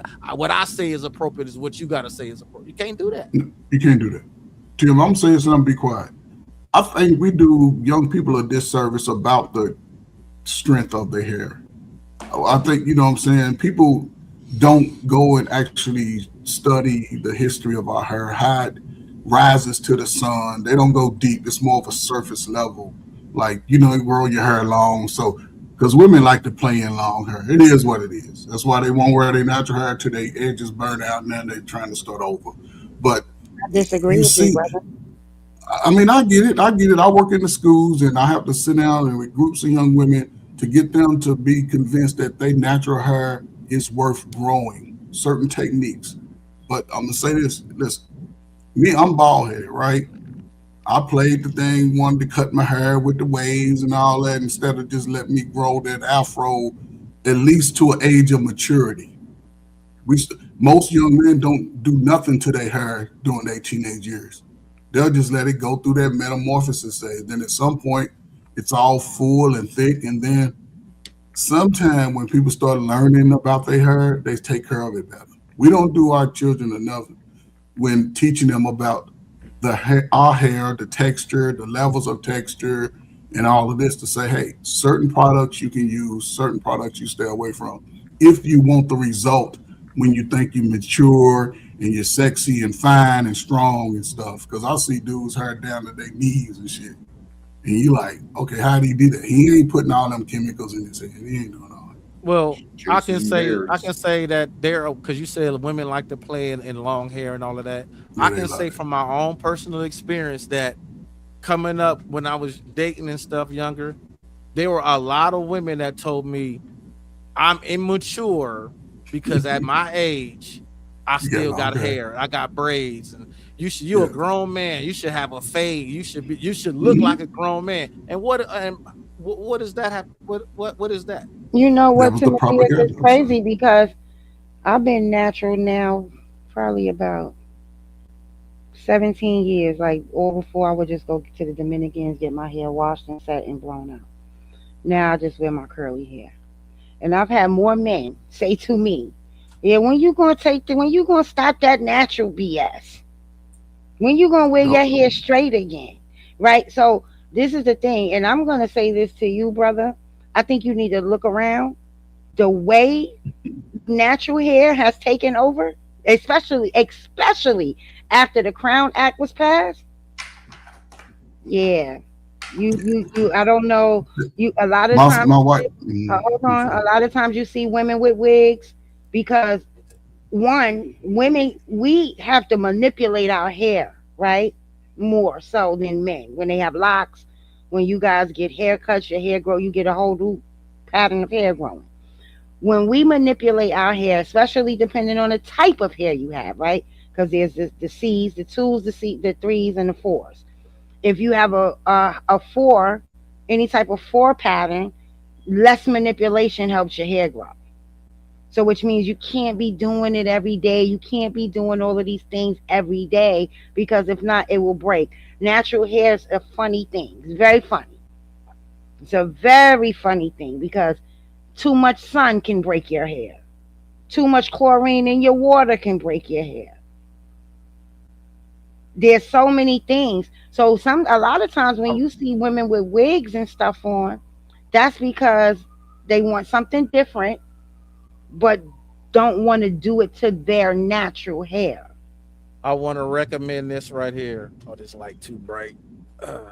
Move it to your right. I gotta turn the brightness down. Yeah. We can see the pictures. Oh, you go over there. Hair story. Yeah, there you go. We can see so what this book is right here.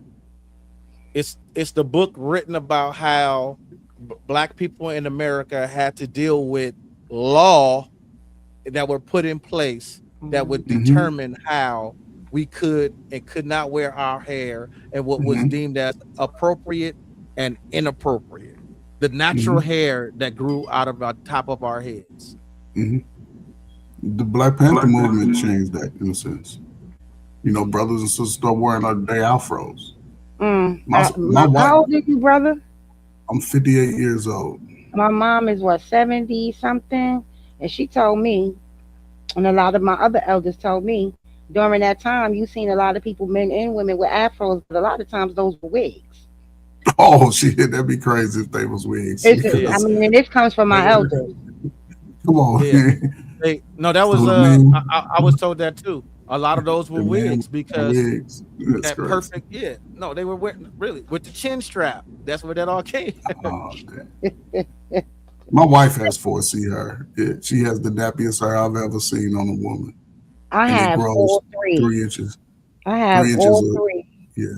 And to have all three textures of 4 is very hard for me, because what a product that may work in a certain part of my hair may not work in another part of my hair. So I'm constantly doing things. I lean towards more of making my own stuff. Like water is the key to moisture for our hair. So I don't use regular tap water. I live in New York. We got strong water. So what I do is I use aloe water in my hair, and I mix it with a little rosemary oil, and stuff like that. But it's not easy, and a lot of times it's a lot to deal with natural hair. And if you don't have the time, or you don't take the time out to learn your hair, then yeah. And again, like I said, I want to freeform lock my hair. I promise you, I want to so bad. I just want to let it. That's another thing, though. Like, and that's another thing too. Like, so when you mentioned wigs, right? Mm-hmm. There's a whole group of individuals that go against women for wearing all of these wigs and baby hair and all of that. But underneath that, they got their natural hair protected, because coloring your hair, that ruins your hair. That's chemical. Pressing your hair, perms, that's chemical. So like was saying, instead of doing that to their hair and they want to wear a different style, they just go buy the different style and put it on. Now, whether or not it looks ridiculous to us, that don't got nothing to do with us. If they think they look good and they feel beautiful within their skin, that is what it is. Now, I think that wigs have evolved, right? And I will agree. For me, I look at some of these wigs and I'll be like, some of these wigs are nice. I just wouldn't wear it, right? Because they all kind of seem to look the same. But when back in the days, when they was buying them wigs, Chinese bangs, cutting the middle out, pulling their natural hair outside of the wig to cover that it's a wig. A lot of these women listen, Smokey Robinson got a song called Wigs and Lashes, just like fake mustaches. They all come off at night. So this been going on a long time. So niggas been faking it for years. Is that what y'all saying? Right. Toupees and everything. Just be for real. And y'all got listen, brother. They got men. Listen, they got the units for y'all now. They got the units for y'all now. They got waves. They got locks. They got braids. They got all kinds of dreads things and braids. on. Right. Yeah. But what's that called? Toupee. Toupee's been a thing. That's been forever. Yeah, low self-esteem is crazy. No, but you gotta be honest. You gotta be honest, brother. Every man don't look good with a bald head. Everybody can't pull that off. Now if you got a saddle head, yeah, it is what That's it is. facts. But you got to learn to accept your head regardless of what shape it is. Once you learn to accept me, I have somebody love that weird shaped head. My stylist that washes and does my hair, because I go to a shop and get it done to get it washed. But my stylist says I have excellent blood flow in the scalp, and what that does is it creates what we would call meathead. You know, so if I was bald, my head would be like one of them little wrinkly dogs, like a sharp. You have a hot dog head, right? Yeah, I've seen some dudes with those heads. Yeah, some dudes like that. So I guess I got terrible blood flow, which is why I'm bald. It may be going to the top because it slants on the side. Yeah, man. See, mine is wide. I got a big wide head, so none of my Meech, did you start wearing fitted caps young? You know what? So when I first started going bald, it was a bald spot. and I did have a fitted cap on. I was doing community service for like 6 months. And that's when because I used to wear waves. So I used to wear the do-rag. I used to have waves. I used to have Tim, I used to wear a short fade with waves. And I was you used to say you hated do-rags because you felt like a chic. You say, I hate do-rags. I feel like a chic with it on. Like exactly. I didn't like wearing them, but I know I had to wear it. And I was just sitting in between my girl's legs on the floor one day. She was on the couch, I'm on the floor, and she was like, man, you got a bald spot. I thought she was playing. I'm like, you playing? She was like, I kid you not, you got a bald spot. I'm like, you bullshitting. I went, looked in the mirror, and I looked, and I was like, I'll be damned. So then I saw it, and I used to cut my own hair. I never really went to the barber. So I was trying to cut around it and be gentle. And after a while, I got tired of it, and I just shaved it off. And I've been bald ever since I was 26. A lot of I did grow it back once. I did grow it back once at 30, and I kept it. I kept a low fade again. I was doing that little careful thing right around the crown, and I got tired of it again and shaved it off. But to answer your question, I did have a hat that when I used to wear it for 6 months, they used to press sit up against right there. So to this day, somebody should have told you that you were supposed to put on I don't know a if that cap. was what was caused it, or I had a jury curl. Oh yeah, I did it. The Jerry curl did it. You were supposed to put a satin cap on underneath your hat, and I think that's something that we don't tell our young men, because a lot of our young men, their hairlines are being pushed back so young because they start wearing fitted caps at very, very young ages, and they're not putting on the satin caps to protect their hair. Those hats are made of wool. Those fitted caps are wool. That eat your hair out. Yeah, I'm gonna tell my son, because he looking at me concerned. Yeah, mine started going He's like 26 now, and he looking at me kind of concerned. He was like, Dad.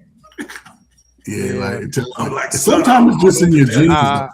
Sometimes I was gonna just say I I have been blessed. My father passed away at 58 years old, and he had a big old afro. Yeah, I think some of it is definitely genetics. He had a big male old pattern afro. baldness comes from your grandmother's side. Yeah, my granddaddy had that shit. He was bald, And, big black dude, like my man Meek up there, big solid. Like right now. Don't I'm show off, 46 man. years Look old at and you, I want got to a show head off. full. Yeah, man, don't put show that off. do-rag back on, man. Nigga got all his edges and right everything, man. Come on, man. Too funny. I wouldn't recommend letting your child wear hats a lot, because I was started in the military wearing a lot of hats. Because in the military, you wear a damn hat outside all day working. That could be part of it too. I was in the military too, wearing the doggone cover just wearing that everywhere, taking it off constantly. It's a lot of hat wearing in the military. Yeah, so that's why you gotta wear. My cousin taught me that years ago, because all his friends going bald. He got a whole head full of hair, hairline, everything. He said because they wearing these hats and they not putting on those satin caps underneath. And he used to always have his satin cap under his hat. He didn't play. Yeah, it's the truth, because I hardly ever wore a hat. That particular summer, I wore it for like 6 months because I was working in the parks every day, and I needed it to help, for the sun. That's the only time I wore a hat consistently. But you know what I heard? I would wear a hat like once every blue moon.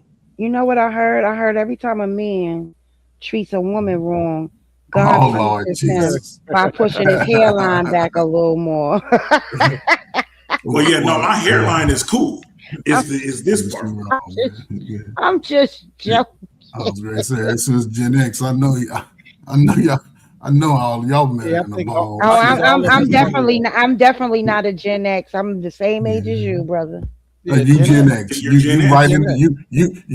the heart of Gen X, sister. Yeah, you the Gen heart X. of it. You see. Yeah, you couldn't get a whole bunch of Gen X. Gen X is 69 to 80 to 80, I think. No, it's 65 to 80. 65 to 80. 15 years. Yeah. I can tell you 65 to 80. Sister, everybody on this call is Gen X. Everybody on this panel right now. Listen, I'm only 28 years old. I don't know what I don't know where y'all live at, but it would have been a hard sell to run around telling Gen X niggas to put some satin on their bonnets or whatever wraps on their head. It wasn't going down. Well, I am 28 years old, so I don't know what to tell you guys. Is that what you had your last fun and there's another thing though too. It's a demographic thing, because out here, I didn't hear nothing about wearing satin, but you would see the same thing. Like I saw people would put skull caps on and put their hat on, or do-rags and put a hat on. So it's very rare that people was just raw dogging the hat out here. I have heard about that. No more satin. You know, I've had a couple of satin pillowcase requests. Yeah, to where I'm like, okay, I'll hook up a satin pillowcase. But you wasn't running around outside with your satin bonnet on, I know. Nah. Like that's what I'm saying. It was just all bare. You wasn't pulling up at the court taking off your bonnet, boy. Yeah, no, I ain't never had no bad. I be clowning my son. I get why he wear it, but I be clowning him still. And he only wear it around the house. And to me, it just looked crazy to me, but I clown him. But to go back to what you were saying. That's what I was saying. My cousin, all of his friends were going bald, and he wasn't, because he was the only one putting on that satin cap underneath his hat. And your son wearing that. I doubt he'll go bald. That's to keep the moisture and all of that in there. Yeah. That's why he wearing that bonnet. And it was to keep the wool from eating his hair out, because the wool of the hat eats your hair. Yeah, it sucks the moisture out. It sucks them, and it sucks the moisture out. I mean, it makes sense now. But to go back to what you were saying earlier, I think if we police ourselves, like, I just don't want us to try to be like, hey, you know what, you're inappropriate at the airport, you're inappropriate here or there, to appease other people. If we as a collective group of Black people decide, like, you know what, we gonna say that this is inappropriate here, then I think that's cool for us to determine. I just don't want it to be determined by the others. And then now we're like, hey, we need to be represented better when we're out in public, so that others will, you know, take us in better. Like, I just think if we police ourselves, I'm cool with it, but not to appease the others. But see, there's a slippery slope with that too, because the history behind that come behind this phrase that some of us may have heard our mamas and grandmamas say: "Don't you embarrass me in front of these white people." Mm-hmm.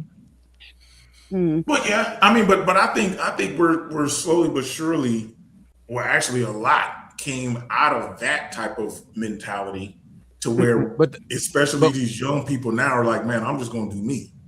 Right, but what you just said about us policing ourselves, but not doing it for the approval of others.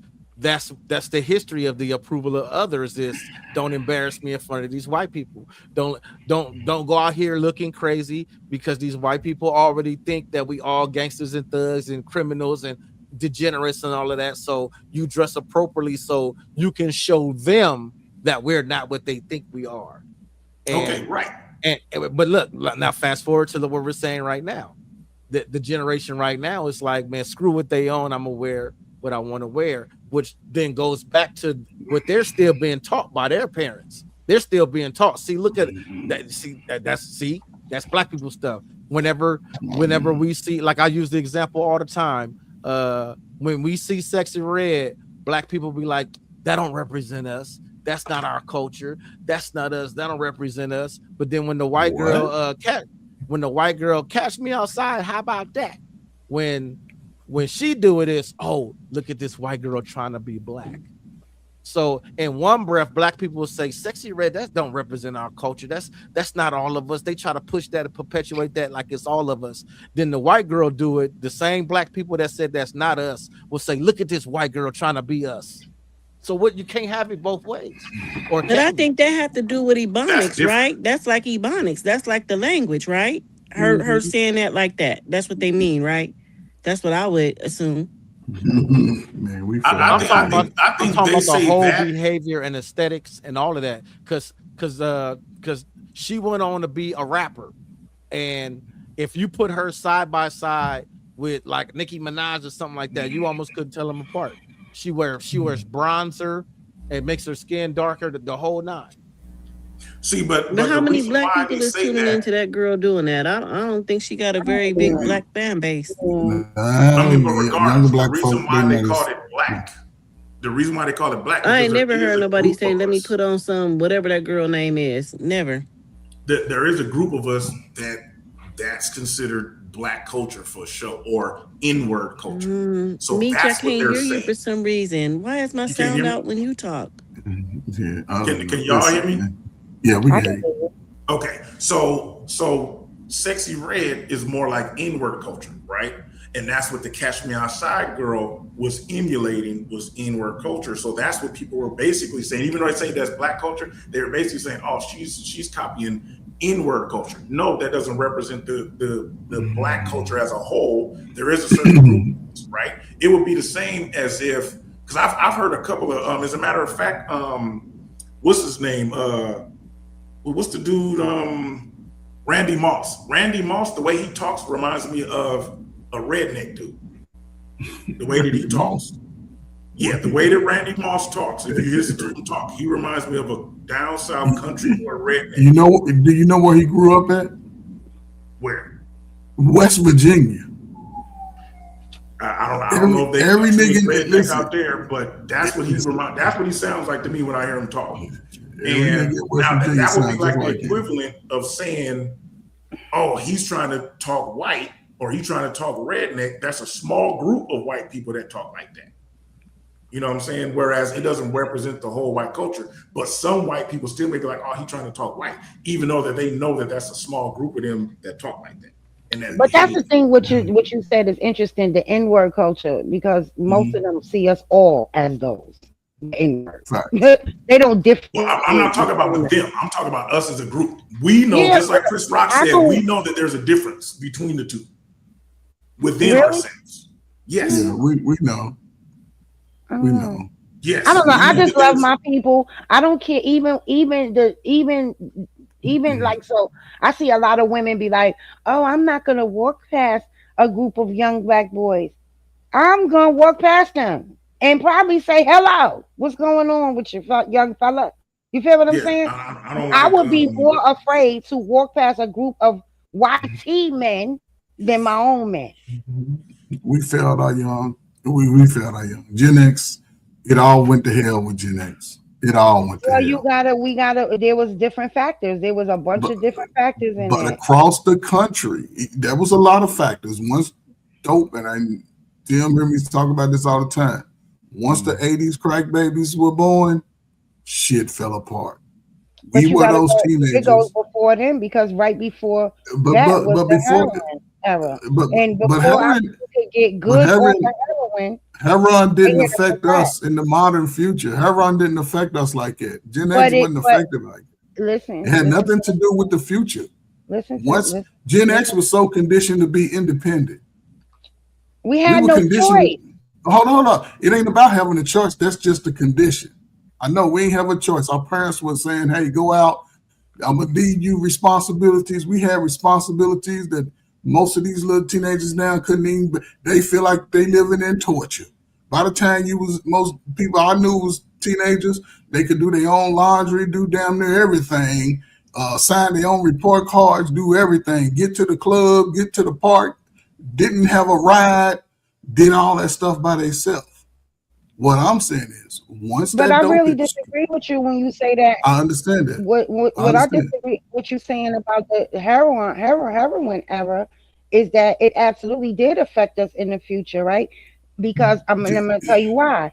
Because heroin was the drug that took mostly the fathers out of the house, right? And then, as I know, it was. If you can look this up, it wasn't heroin. It was okay. It wasn't heroin. Because a lot of those men was coming from Vietnam War, and they were already addicted, and then they flooded the community with it.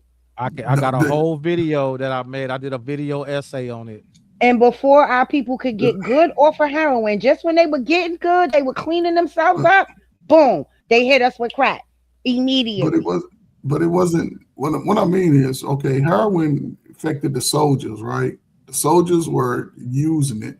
And they didn't really start getting hooked up.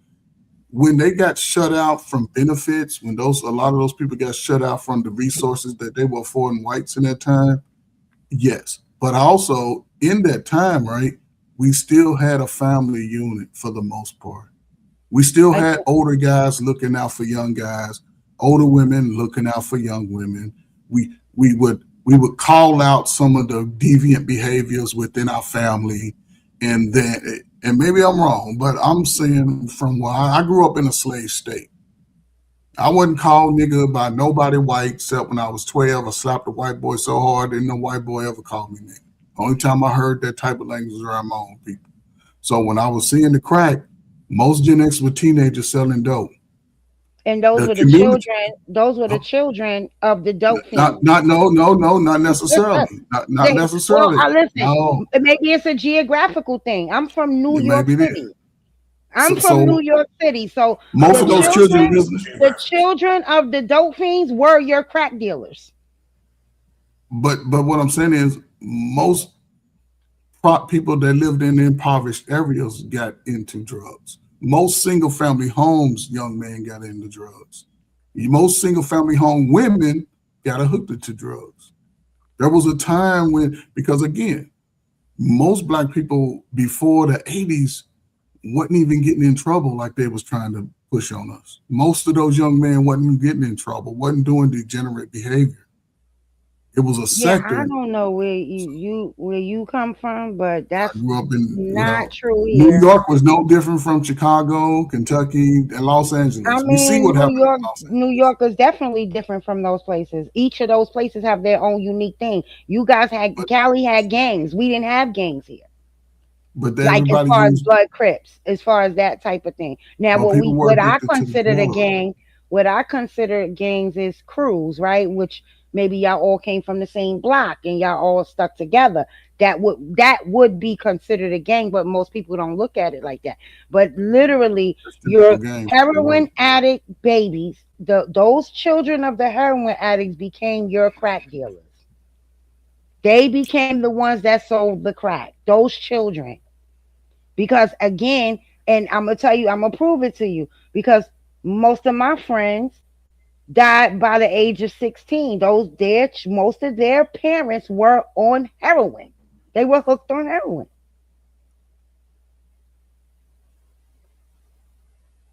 Yeah, I think heroin was a New York thing. It definitely wasn't a real. Yeah, it wasn't all over like that. It was crack. Right. So that's why I said maybe it's geographical.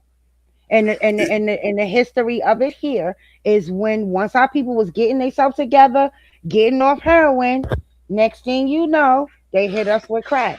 And that was the nail in the coffin. Across the country. That's why I'm saying that affected because even with heroin, you know what we had? Community. You know what heroin mostly affected? Black men. Black men, we don't suffrage the whole family. Most black men go into isolation. They'll leave this, they'll suffer by themselves. They didn't bring it to the family. But then as you saw, crack took the mother out the home. That's the only drug that took the mother out the home. Yeah, and that's where things fell apart, because now you have a group of children that was born between, 87 and 85 to 95 that were raising themselves literally. Mm-hmm. They didn't know how, and the problem with that is they didn't have the life skills Gen X had when we was kids. Gen X could clean up. You was doing everything by the time you was 10 years old.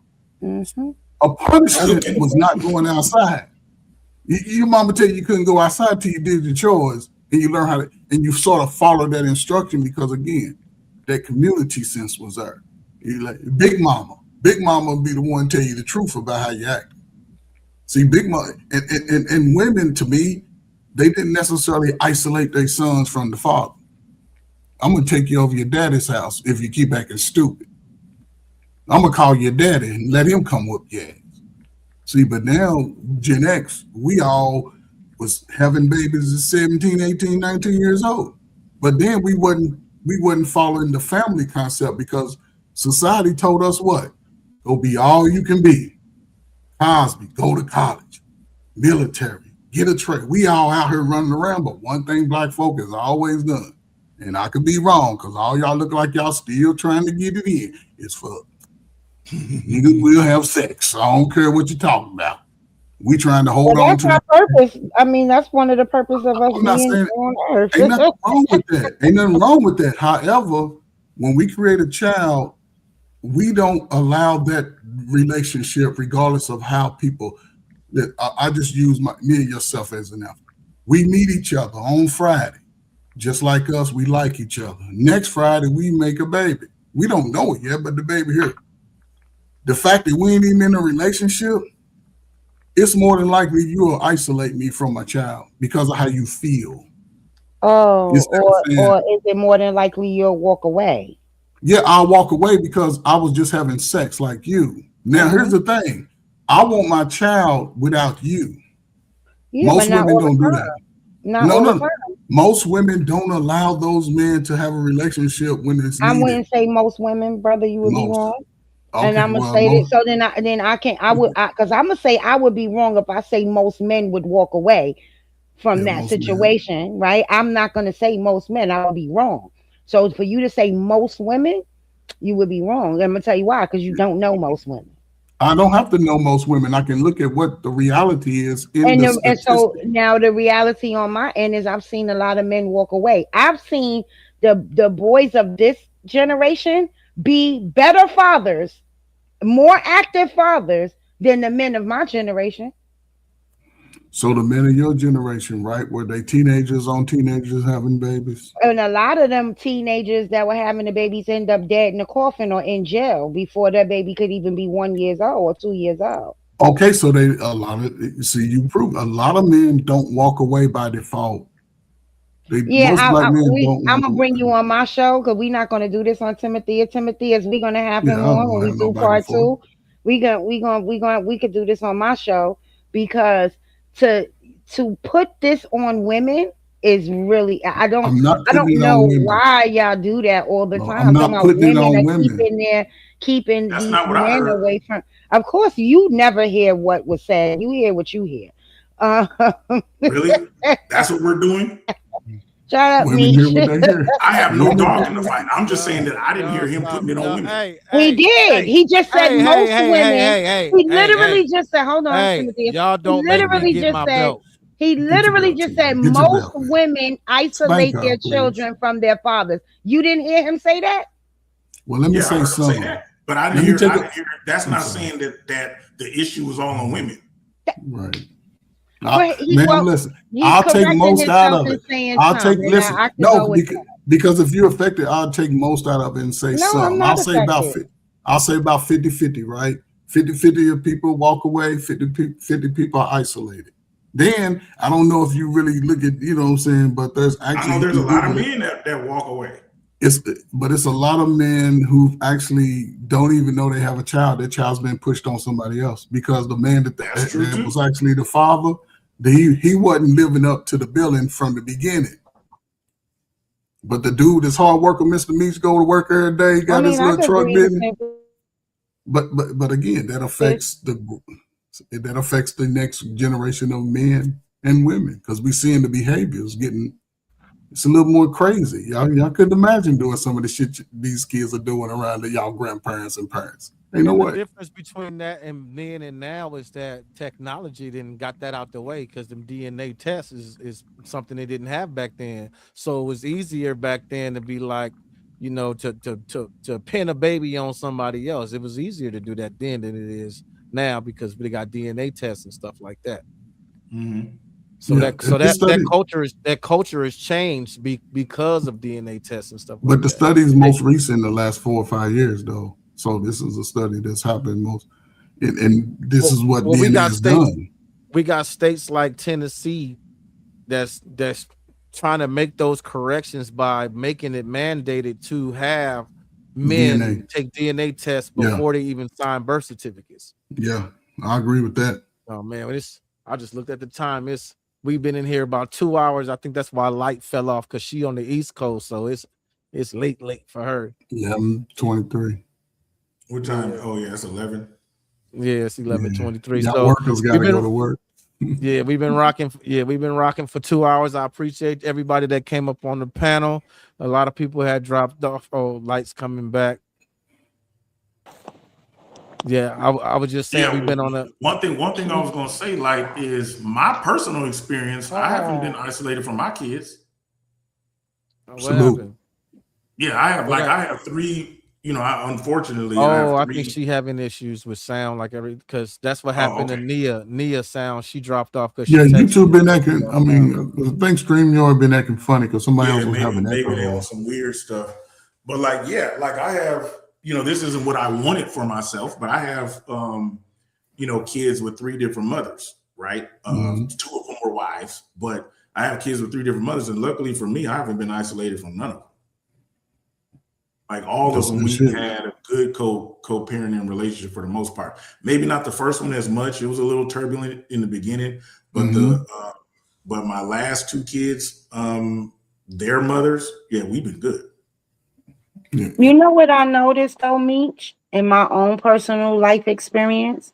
The women who would never keep their children from the father get those men that walk away, and the women that would keep their kids from the father get the fathers that want to be there. It's so weird to me. I've seen this like all the time, and I always ask the question, why is it like that? Well, I mean, but then you get situations like mine where, you know what I'm saying, I want to be there and they ain't keeping them on me either. So it's like we in I a would threefold. say that my situation is probably, statistically speaking, is more. An anomaly. Because just about every dude that I know that got kids, that's been the case. Yeah. Tim, you ain't been kept away from your kids, have you? And that's the propaganda side. I got custody of little Tim when he was 3 years old. And that's where the propaganda sort of push, right? Because they'll say, we'll walk away, we'll do all these. But then when you line everybody up side by side, Black men are the most engaged. Black men are the most, they have the most. If you was to take all the cultures and put couples and single parents together, Black men's results are just as comparable as Oh yeah, they two-parent did. homes. That statistic with 4,000 men, right? That one. No, but that that's study. but The they study that always they doing. Hold that's on. a study. That's a But they study. do with different four- studies. That's not the It's only fine. study. It's fine. I'm not arguing That's with not the you only about it. study, though. But that's That's the not one the only that study. that's the one that they use to say that Black fathers are more involved. Listen, I'm not saying Black men aren't more involved with their children. I'm not saying that, but I will say this because I had this conversation with my own dad. Right? My dad told me probably in about maybe 2003 we were having this talk about men walking away from their children and stuff like that. That's why I love my OG. And he said, a lot of times, baby girl, the couple is so in turmoil with each other that sometimes the man or the woman rather just stay away than to have to deal with each other. And it doesn't make it right because the only person that suffers are the children. Yep. So I don't want to. I just don't. It's like let's not try to because the propaganda becomes when we start pointing the finger at each other. When that's where the propaganda comes in. So I haven't seen much isolation by the mothers either. I know that's been something that I've heard for years. I've never personally seen it. I've never seen it that much, but I did have a friend. Hold on, Tim. I did have a friend that used to do that, and I had to stop being friends with her because. Oh yeah, no, I know it exists. I just never seen it. Yeah, I haven't seen it a lot, but I did have a friend like that, and I really had to stop being friends with her because I would try to tell her like, let that man be a father, and she just was not like. She would make it so hard, but and to his defense, he never gave up. He didn't just walk away and say, forget it. He didn't give up. He went and did what he needed to do, and he went and fought her ass in court. But a lot of men be like, I'm at court, it's too expensive. Men can't afford it. Yeah, this brother didn't have a whole lot of money. He did most of the legwork himself. I got a whole video that people need to check out on YouTube. It's called Men Stop Making These Mistakes in Court. It's on this channel. It gives you some insight on things you need to do that can get you going in family court. I want to welcome Nia back and T. You guys unmute your mics. Hey, it's good to be back. I can hear everybody now. I was having some technical difficulties, static and some more stuff. Couldn't hear people, but it's better now. But my friend, she wanted to kind of touch on what happened earlier where we were talking about regarding the bonnets and the durags and everything. That's T. Yeah, go ahead, T. You had the floor.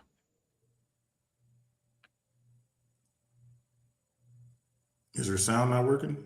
You gotta unmute your mic, friend. Did you unmute it? did unmute. I guess we can't hear her. See, technical Allow her. difficulties going She down. probably have to allow her microphone to StreamYard. Yeah, She has to attach it. A lot of times people forget that. when she set up the when you set up the thing, you gotta allow your mic to so Yeah. she may have to drop off and go through the process again and make sure in your phone that you allow StreamYard to have access. I would say at least to the type in the microphone. chat if you could hear us. Yeah. She can hear us because when she said unmute, she started clicking mute on and off and on and off. Oh, So okay, yeah, that's true. So you may just have to drop down and then go through the whole login process again and then give it we can't hear you. Yeah, we can give it video and mic permission. Yeah. So just text her that but you got the floor, Nia, because you had issues earlier. Well, I'm kind of lost now because, like I said, I heard people talking, and then I just seen people's movements and stuff. So I'm kind of lost on the whole conversation. To be honest, I was in and out with everything, so I'm not even. We segued. We weren't even talking about bonnets. Right. I see that. We talk about kids and generations. Right. I see it change. Okay, hang on. I think I heard T. Say something, T. Can you hear me? Yes. Okay. All right.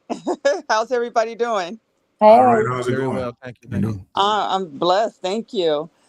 Okay. I know we're all over the place with topics, but I've been really wanting to chime in on the bonnets and the durags that we were having conversation earlier. I was listening earlier, but these are my thoughts on it. If you think back in the day where our hair was a problem, we had to cover up our hair. We could not display anything. Women had to actually put coverings or hats or something like that on our head because it was offensive, because actually our hair is very beautiful and it's different. It's not like everybody else's hair. And because everybody couldn't do the same thing with the hair, they had us cover it up. And it became offensive because of jealousy from people that's not like us. So I feel like in that sense, it's the same concept.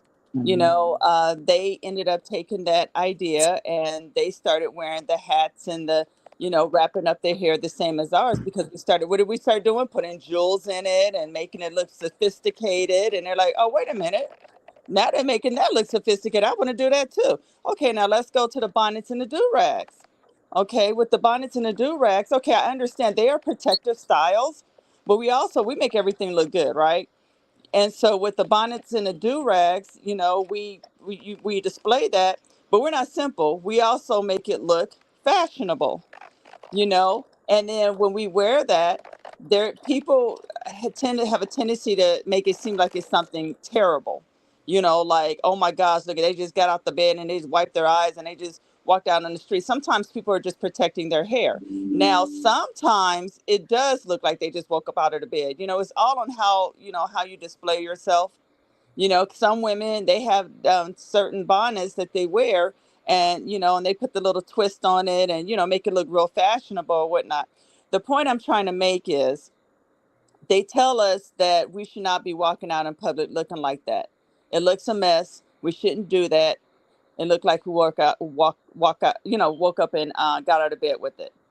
Why am I looking at people that's not like us walking around with durags? We saw one in the airport, with a lady that was like that. And then Godfrey, he had a whole segment on these young children that were, that's the opposite of us, wearing different colored do-rags on the street. And it's cool. And nobody says anything about those things. They only say it when it's pertaining to Black people. It's a problem. It's always a problem when it's us. And then we, because of the history of the torment of our past, we kind of go against each other as well.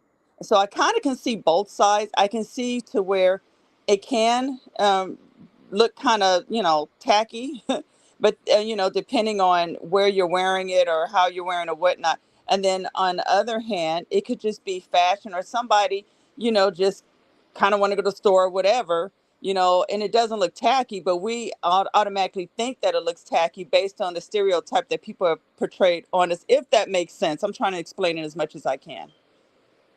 Yeah, I think that's kind of like what I was saying before. Like at the end of the day, why can't it be seen as a hat?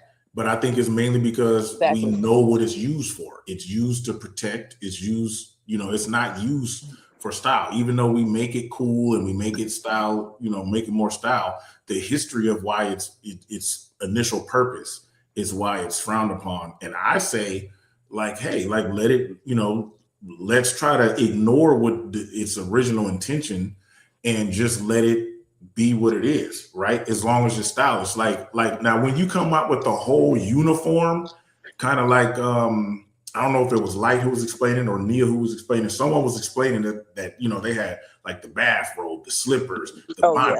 Yeah. When you come up with the whole I just got out of bed uniform, that's a different story. But if it goes back to kind of like the thing that Tim shared earlier, where you got Jay-Z, you got 50 Cent, all of them, they got a do-rag on, but they got other, nice looking clothes, then to me, it's like, okay, that's not they're wearing it more for style versus rolling out of the bed.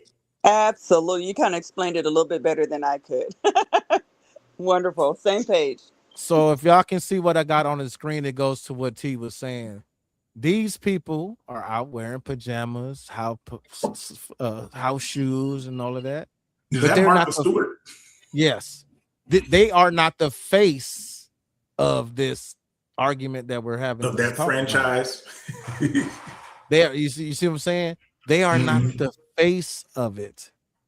And you know what I'm saying? And them not being the face of it is where the whole issue comes in for me. Like I said, like these three women right here, only one of them would be classified as looking ghetto. They wearing the same thing. None of them to me. I don't think any of them look ghetto. Yeah, right. I totally agree with that. Yeah, I don't think any of them look ghetto, especially the woman in the middle. Y'all believe it'd be the sister that's classified as ghetto? Yeah, I think the sister that looks the most classiest. The one on the left looked like she just got out of bed. That looked like a robe. Yeah, that looked like a robe. Yeah, the sister looked like that. The one in the middle looked like the queen from freaking Coming to America.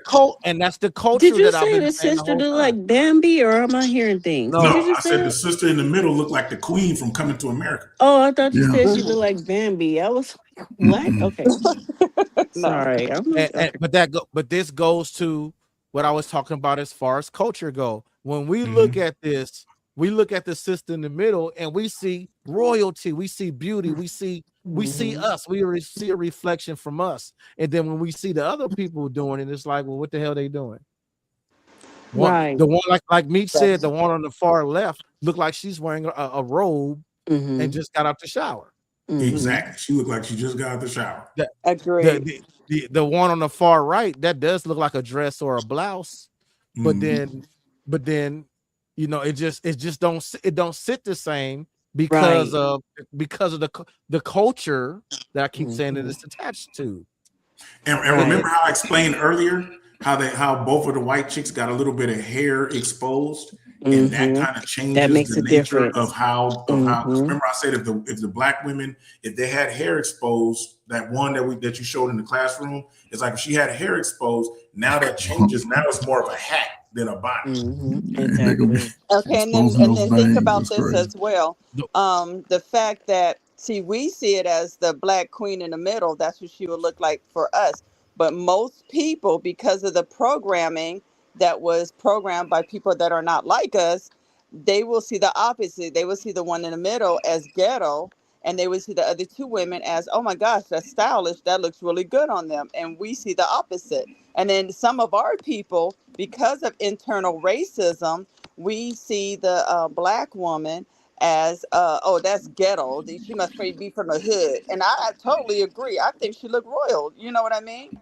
Thank you, sister. Thank you. Thank you. Hair out, but the only problem is maybe I don't see well, I don't hear well in the community. I don't know. The shaming out loud, technically, for me, don't come from men. It comes from older women to the younger women. They the ones seem to, but again, it comes down to a sense of respect that a generation had that another generation wasn't privy to. Because if you have any type of self-respect, I believe all y'all hardworking people, when you want to present yourself, you want to present a good version of yourself and not you're not going to placate to the stereotypes. I don't think.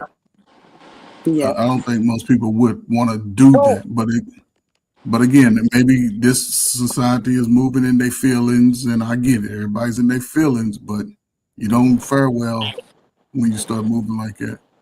From my observation, it's all influence. What I notice is I just think, like the sister said, it's a type of program. I think it's more influence than anything. I have this quote where it says, "Can y'all hear me?" You fading out. I think breaking you're up a little delayed. bit. Yes, I hear you. Yeah, I think you're a Breaking little up a little delayed. bit. Yeah. I think it's more influence than anything because what I'll say is the sister that was in the middle does not look anything like the chicks that I see in Atlanta, which I nicknamed Bonnetville. Atlanta, most of them chicks look different. Most of them chicks fit kind of like the ghetto. Like, okay, we could classify them as ghetto because they have a whole uniform that goes with it that chick that was in the middle in that previous picture didn't fit. Her microphone is really bad.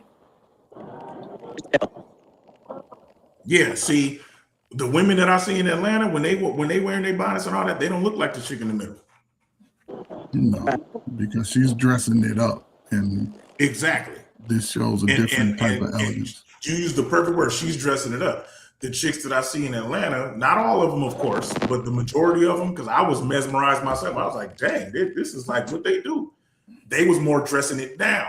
They was out there in the fuzzy slippers, you know what I'm saying? The pajamas, the bonnet, like literally, I would say a large, not all of them, but a large number of them look like they just rolled out of bed. And I think that's where Monique was talking about when she flew into Atlanta and she was going to Alabama or wherever she was going to do a show, but she stopped in Atlanta and she saw all the bonnets. Now she was focused on the bonnets, but I think what makes the bonnets pop out even more is when you see the rest of the uniform with it. And I'm going to agree to that as far as that go. I mean, we were talking about the bonnets and the durags, but it's a different story when you talk about pajamas.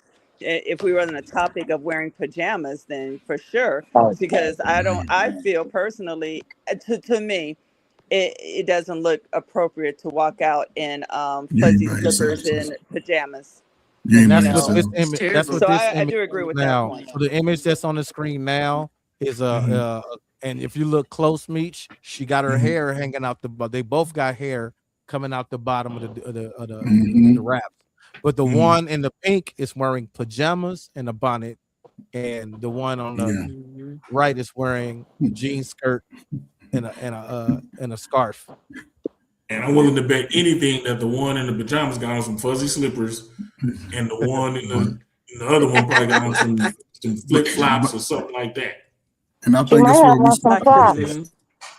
Yeah, but again, when did the culture shift to 90% probably Crocs? When did we start wearing our inside clothes outside? I guarantee you, ain't none of you ladies, grandmamas, aunties will let y'all do none of that shit. But we are lenient with Gen. I'm telling you, Gen X are the ones that, it's different because we was the generation that bought into difference. So we had the other day at the job, and there was a young lady who came. We've seen all kind of people come in, tattooed faces. I mean, all the different people, right? You're always going to get that when you have a large population of people coming in, various population of people. So this girl came in, 20 something. She had 2 kids, full pajamas, the matching button up shirt, the cotton pants and shirt. It was her hair was done in a ponytail, baby hair slicked. It was nice. But then you got on pajamas, and here you are getting the babies, vaccinated and whatnot, and you in here with all these people, and you just look like you rolled out of bed, you on your tennis shoes, and came outside. Why? tacky. That's tacky. Yes, I agree with that. But the catch is we're at a place now that, again, I'm always seem to be wrong, but what I see and when I'm working with young people, as men, right, we would, and if we were all sort of know each other in a capacity, we would, well, it used to be a time where we would check each other, make sure everybody's appropriate before we stepped out on the town. Hey, man, I know you ain't ready to wear that right there, bro. No, don't do that. Now everybody step back and then we see it, and most people don't correct it. We got away from shaming, and the more we get away from that, I think I don't know if y'all have young adult, young men and young women or teenagers, their future is going to be real bleak. They're not going to understand what really to do and how to transition from a little boy and a little girl to a young adult, to a mature adult. They're going to struggle with that, and we're starting to see it play out in real time. You are, but these kids now, they're so disrespectful. But They're so why, disrespectful. You try to tell a young lady now, hey, Why? baby, that don't look good that you out here with these pajamas on. These little Why? girls be ready to. But what's the why, though? See, that's always the unique question. What is the why? The why is because, like you just said, they wasn't properly taught that was inappropriate to come outside and Well, how it makes them look. We gotta Somebody's also, microphone. T, your yeah, microphone. I gotta mute. I'm gonna mute you, Miss T. You got some static going on temporarily. But I think it's more of because I come from gang banging, wearing sagging pants and wearing do-rags and all of that. And there is a difference between how it was approached. There was a difference between the people that said, why are you dressed this way, versus the people that was like, you look like a damn fool. Right. So, and I received those messages differently. And I think that could be, because I don't know, that could be something similar when it comes to people, when they, like Ferg was saying, some of these older women, like I played Monique earlier, is talking to these younger girls. There's a way of saying, hey, but like Nia was saying, hey baby, maybe you should this, that, and the other, and versus you look ghetto, you you know what I mean? You embarrassing us and blah blah blah. Right. And this is how a lot of elders come off, because they came off to us that way, right? Our elders thought we was the worst thing walking. Now here we are, we're the elders, and we think the kids are, it's a cycle that repeats itself all the time. So we have to learn how to communicate with them. I think the thing is we ain't communicating and shaming them like we did back in the day, like our elders did us. I think they shamed us too and guided us in a certain way that our generation hasn't done, because of the whole mental health thing and wanting to hear their feelings and all of that. Like, we live in a completely different age where we'll get, like we'll get dogged out or jumped on or whatever because we're shaming these different people in a certain way, which is why look at our female rappers that from our generation versus the female rappers today. They would have got shamed, back in our day, or if we would allow like one at a time, like we had Little Kim, that was it. Now they're all Little Kims. Well, and those women are influencing these younger chicks. Well, with that, Meech, I think that it was more of a, let me see. I'm having some problems with so Miss T is having some problems. So like when you said Little Kim, Foxy Brown, Trina, and they all existed in the ecosystem together. There's overlap. The difference is that there was also Queen Latifah's, Lauryn Hill's. There was a positive message to Offset. It wasn't just all same with the rap. We had NWA and being gangsters and all of that. Then you had Nas and Dead Prez and stuff like that. We had Public Enemy, Public Enemy, KRS. Black Star, Gang Star. So you know what I'm saying? So there was an equilibrium there. I think that's what's missing now, is that there's there's more of the negative than there is a positive to the point to where the positive almost seems non-existent. The positive. I disagree. I disagree because the negative it just gets highlighted more. That small percentage gets highlighted more because people would think most black men go to jail. No, less than less than 1 million brothers are in prison or associated with jail every year. But people highlight that like, oh, look, no, it's not like that. Most black men ain't running outside ready to fight, ready to beat up each other because we know around each other there's always going to be a sense of calm. We know that. But again, we're the older, mature ones, but we haven't passed down that sense of understanding to our younger, most of us. Some of us have, but it's enough affecting even the good ones today. Enough, you know what I'm saying? It's enough bad affecting the good ones because we sort of placate to the peer pressure and we say, yeah, this is the way times are. However, how many of us actually sit down and have those conversations with not just our own children, with their friends when they come over? Let's talk about it, y'all. Let's talk about some of these topics. So I'm one of those parents. I'm one of those parents. I allowed my sons, because I have all boys, I allowed them to have their company in the house, right? Something my mother didn't allow for me. I allowed them because I knew if they were in the house, they were safe. And I would sit down and talk to them. I still do it to this day, even though they're grown. You know, and what I realize is we get so caught up in being the elders that we really don't know how to approach these children. And we got to understand this generation of children are walking around with so much trauma. Right. And they're angry. And to something you said, when you said we get caught up being the elders, that I think that's more of like saying we don't want to be the elders. We don't realize that we are the elders. No, I don't. Well, no, for me, hang when on. I say that, Let me clarify, because, and I'm saying that from things that I've seen. I've seen people in our age group say, man, these kids today, they lost. Man, these kids is this and I'll be telling them like, well, that's because we failed them because we are their parents. We if the generation coming up now ain't ish, it's because we made them not ish. Because we they parents. We can't say that these kids is lost and they dumb. That's on us. We they parents. That ain't my kid. Man, like you're saying, like Light is saying, we are now the elders. There's so many of us that don't want to get old and don't want to feel old and say that I'm a granddaddy. I got grandchildren. Ain't 50 the new 20 now. Now it used to be 40 the new 20. Now they took it up to 50. Yeah, I got grandbabies. You're like I'm sorry, I'm outside, y'all. All right. It's all right. When Gen X go, hey, hopefully y'all instilled enough in your young adult children, man, to be out here and be self-sufficient and independent.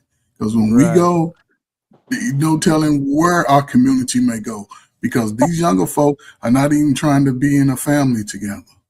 These younger folk ain't trying. So I think we should, because we coming up on 2.5 hours. I'm gonna let you finish, but I think that the next week we should do a conversation about these generational cycles and how Gen X is going into like failed Gen Z and Gen Z is failing Gen Alpha, because Gen Alpha is the grandbabies. When you see the videos in the preschool with the little babies singing "Sexy Red," them is your grandbabies. Yeah, them is your grandbabies. Not saying us, right? Not saying us personally, but I'm just saying, it's our generation's grandbabies. But go ahead, Light. I'll let you close out. Tim, you already know, because we talked about this before. We gotta examine the time cycles, right? How things went, why these children feel that way, how we ended up failing our children. Because I know that I come from a generation where most of the young men either went to prison or they were murdered, right? By 16. If you made it to 18, you made it to 21, if you made it past that, God was with you. We tried to spoil our children to keep them out the streets. So where we had to get it out the mud as young kids and we had to learn these things early, we took that away from them because we were so afraid that we didn't want the streets to get them. So we hindered them that way. You know, you got some, because my children, my older children are those borderline children, right? They grew up with the internet and without it, but they were still outside. The crack era made us lose the village. See, we still had a village growing up. Thank you. You proved what I was saying earlier. So we have to look at some of the systematic things that played a part. Listen, I hate to admit it, but it is what it is. If you know, some of us had babies, like you said, 18, 19, 17, whatever the case may be. And if the father or the father's family didn't step in and help, or maybe your family wasn't in a position to help, now you're doing this all alone. So now you're angry. You're angry at yourself. You're angry at the world. You're just angry. And now a lot of our fears, we project it to our children. A lot of that anger, we project it to our children. So now we got a generation of kids that don't care. They will walk away from their parents quick, fast, in a hurry. You're toxic, and I don't have to deal with this. Something we would never do. But should we have done it? No, that's 2 generations down. We think about it. Our kids today are in their late 30s, early 40s. So they done passed down another generation of the trauma because they just now waking up. Not saying, again, I think in our community, it's always hovered around 50-50. I'll say 50. The question that I asked, brother, was I'm looking at these children. I call them children because they're children to me. What age? And they're saying whether they're in their early 20s, mid 20s, maybe 30s, right? Listen, they're looking at their parents and they're identifying things within their parents that they don't like. And they're saying, you know what? I'm stepping away from you because I went through this my whole life. We didn't do none of that. Our generation didn't do that. We didn't care what was wrong with our parents. We still loved our parents. But some of these kids are really stepping away from their parents. It will not speak to them. Yeah, but that hurts their legacy going forward. So it does, but guess what? Sometimes it gives them a sense of sanity too. Yeah, I get it. Because they recognize the things that's within them that's not working for them in life that they got from the parents. I don't agree with it. I feel like maybe, there should be some family counseling or maybe just some counseling. But sometimes if somebody won't change because they're stuck in their ways, what do? You have to walk away from them. Yeah, even those dumbass friends people hang around with, get away from them. You might help you out. Now, salute though to you, man. Great show, man. I love your topics, man. Salute to y'all, Miss Light, my brother Meech, man. Nice meeting y'all, man. Listen, man, if y'all come back next week, I'm gonna definitely try to get here because these are the type of topics that I engage in. This is the type of work that I retire from, man. So salute to the retired at 54, 4 years now celebrating, man. I ain't doing shit else again for the rest of my life. Tim, I just want to say this before we go. Sometimes as parents, parents got to be able to admit that they didn't get it all right. Right. And not wait until they on their deathbed to say, I'm sorry that when you told me your Uncle Johnny was playing with your booty hole, I didn't believe you. And you know what I mean? Like, it's too late. It's too late. You waited until this child grew up all messed up in the head, got all of this trauma, and now before you die, you want to make your own peace. Yeah. So you like, now I'm 70. What you talking about? You know what's crazy, Tim? I saw a post one day, and the young lady said, our elders talk about why we so hypersexual, but they're not talking about they're the generation that molested us. I couldn't even say nothing. For another day. But I couldn't even say nothing because guess what? In our era, our generation of people will act like this shit didn't happen.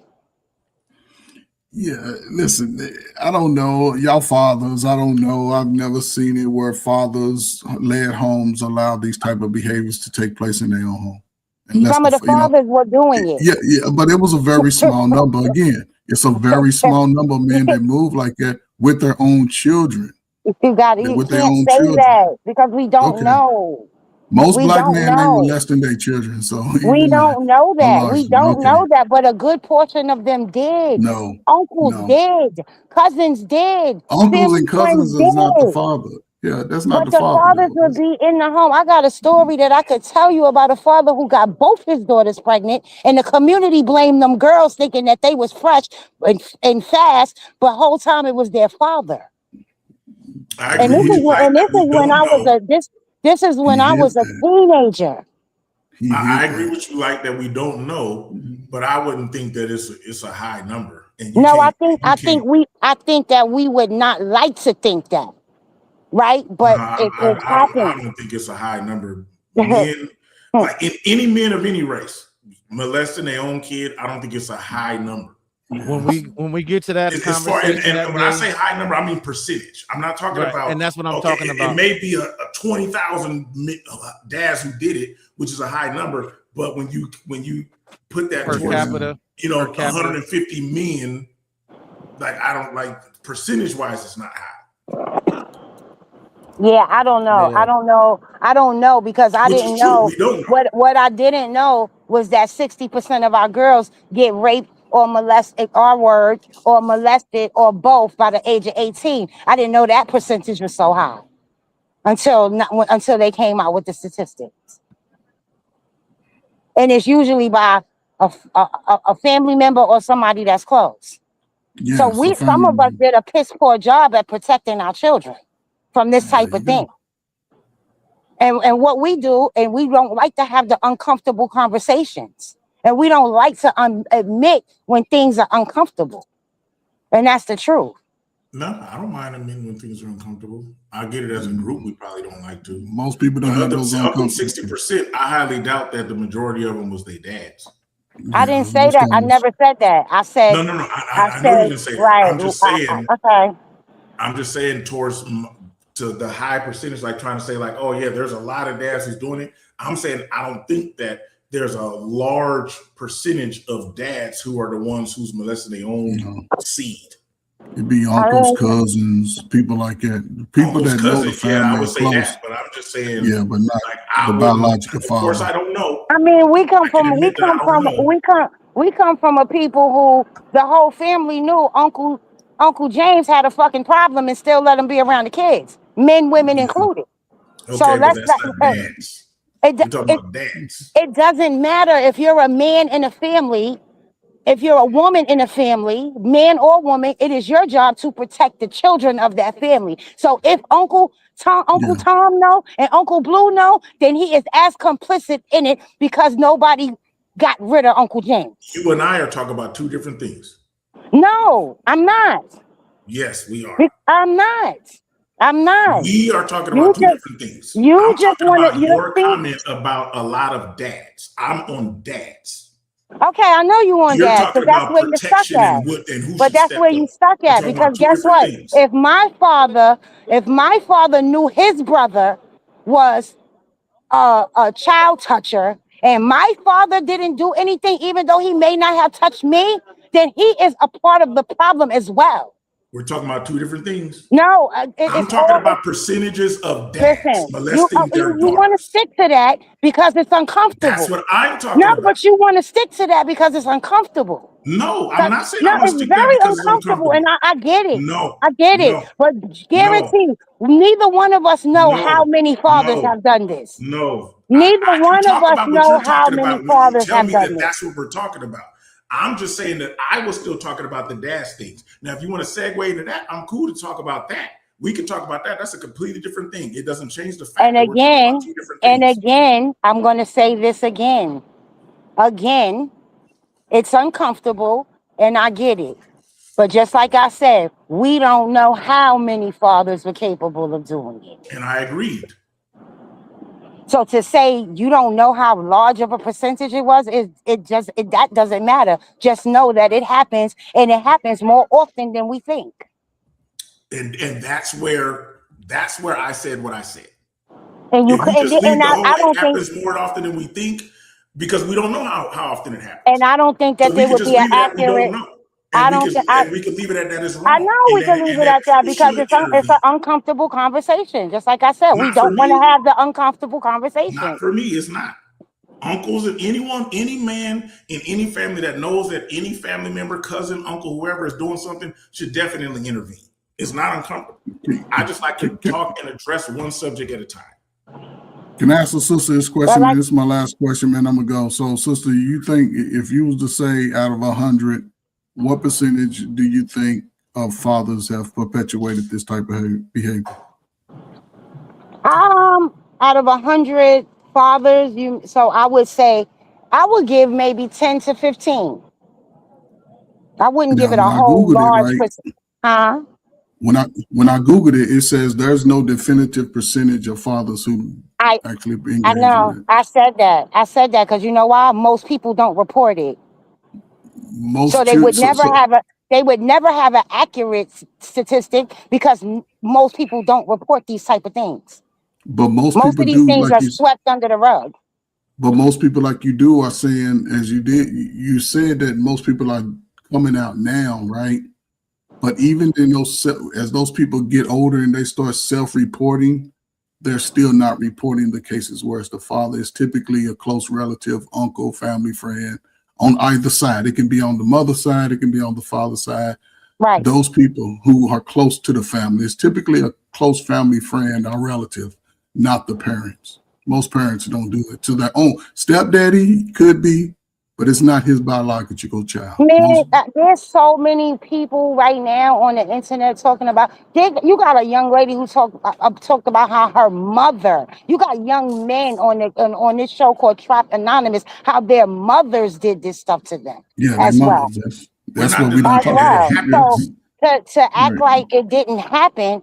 To act like I don't think it's a high. Neither one of us said it didn't happen. Can you stop and listen?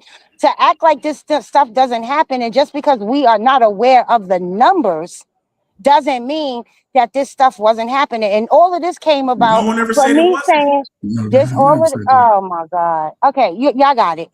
Y'all got it. Y'all got it. Saying to act like it doesn't happen. You got it. You got it. You got it. Because you got it. You got it. You got it. You got it. It happens. You have it. It happens. It just seems like you want to argue. We never said it didn't happen. No, it seems like you want to argue. No, when did I say that? It seems like you want to argue. I just think I don't think the fuck. It's not about what we think. It's about we know it happens, and because we know it happens, we don't know what the larger percent is or the lower percent. Which I admitted to. Please, Tim, send her this and tell her when I said I agree. We don't know. Y'all, I was doing something else and paying attention to kids. We don't know. I agree. Y'all need to send each other Never flowers. acted like it don't happen though. Which is what you accused me of. You had 3 disciplinaries going on. All right, so no, but this conversation, because I don't want to go in the 3 hours. We 10 minutes from 3 hours. So we can, like I said, we can have this discussion about generational cycles and how it creates generational trauma that we pass, because the silent generation looked at the baby boomers and said, these y'all look how crazy rebellious kids, they out here being hippies and smoking weed and doing crazy, and they was like, they don't got no class and they don't got no morals.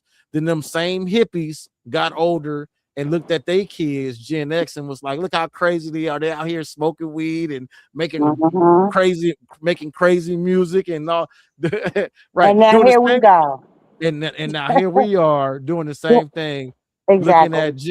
Here we are, Gen X, looking at Gen Z, saying, look at them, they don't got no home training. And then we could talk about that and talk about how and all the trauma that goes into there, because like Light and Ferg both, this crack era stuff, this is something we go into all the time, and how that moment in history completely created a pivot for our community that was very detrimental. And but yeah, I appreciate everybody that came on, Nia, T, Janelle, everybody that was on, I appreciate everybody. Please hit the like, share, and subscribe. If you guys got any ideas for any of the videos, put them in the comments. Any topics you want us to cover, or you can go to the Average Black Man Show on Facebook and Instagram and send instant messages of ideas and videos. And everybody can say y'all sign outs. Oh, because go ahead and say y'all sign outs.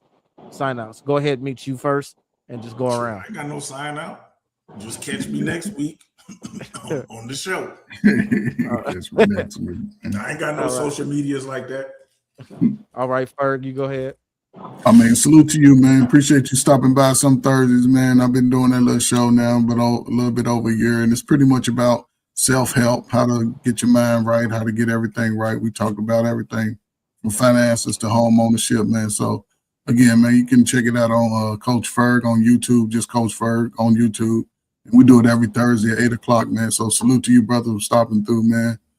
And it's called Next Gen Training, man. So anybody's looking to improve over the course of the next few years, man, there's certain steps you must do. And the quicker you do them, the faster you'll get your results. So don't be afraid. You know, take on all challenges, man, because we're here to stay, man. Big nose, big lip people, we here to stay. Salute, man. I totally agree. All right, step into the light. Go ahead and plug Step Into the Light. Hey, you can catch Timotheus and I on Step Into the Light on Paradigm Shift every Wednesday at 8 o'clock. We got some interesting topics. Coming up. And again, I appreciate you having me on Tuesdays on your panel. And I love it over here. That's it. Right on. All right. Thank you. Y'all be sure to come back next Tuesday for Let's Have the Conversation. Until then, salute.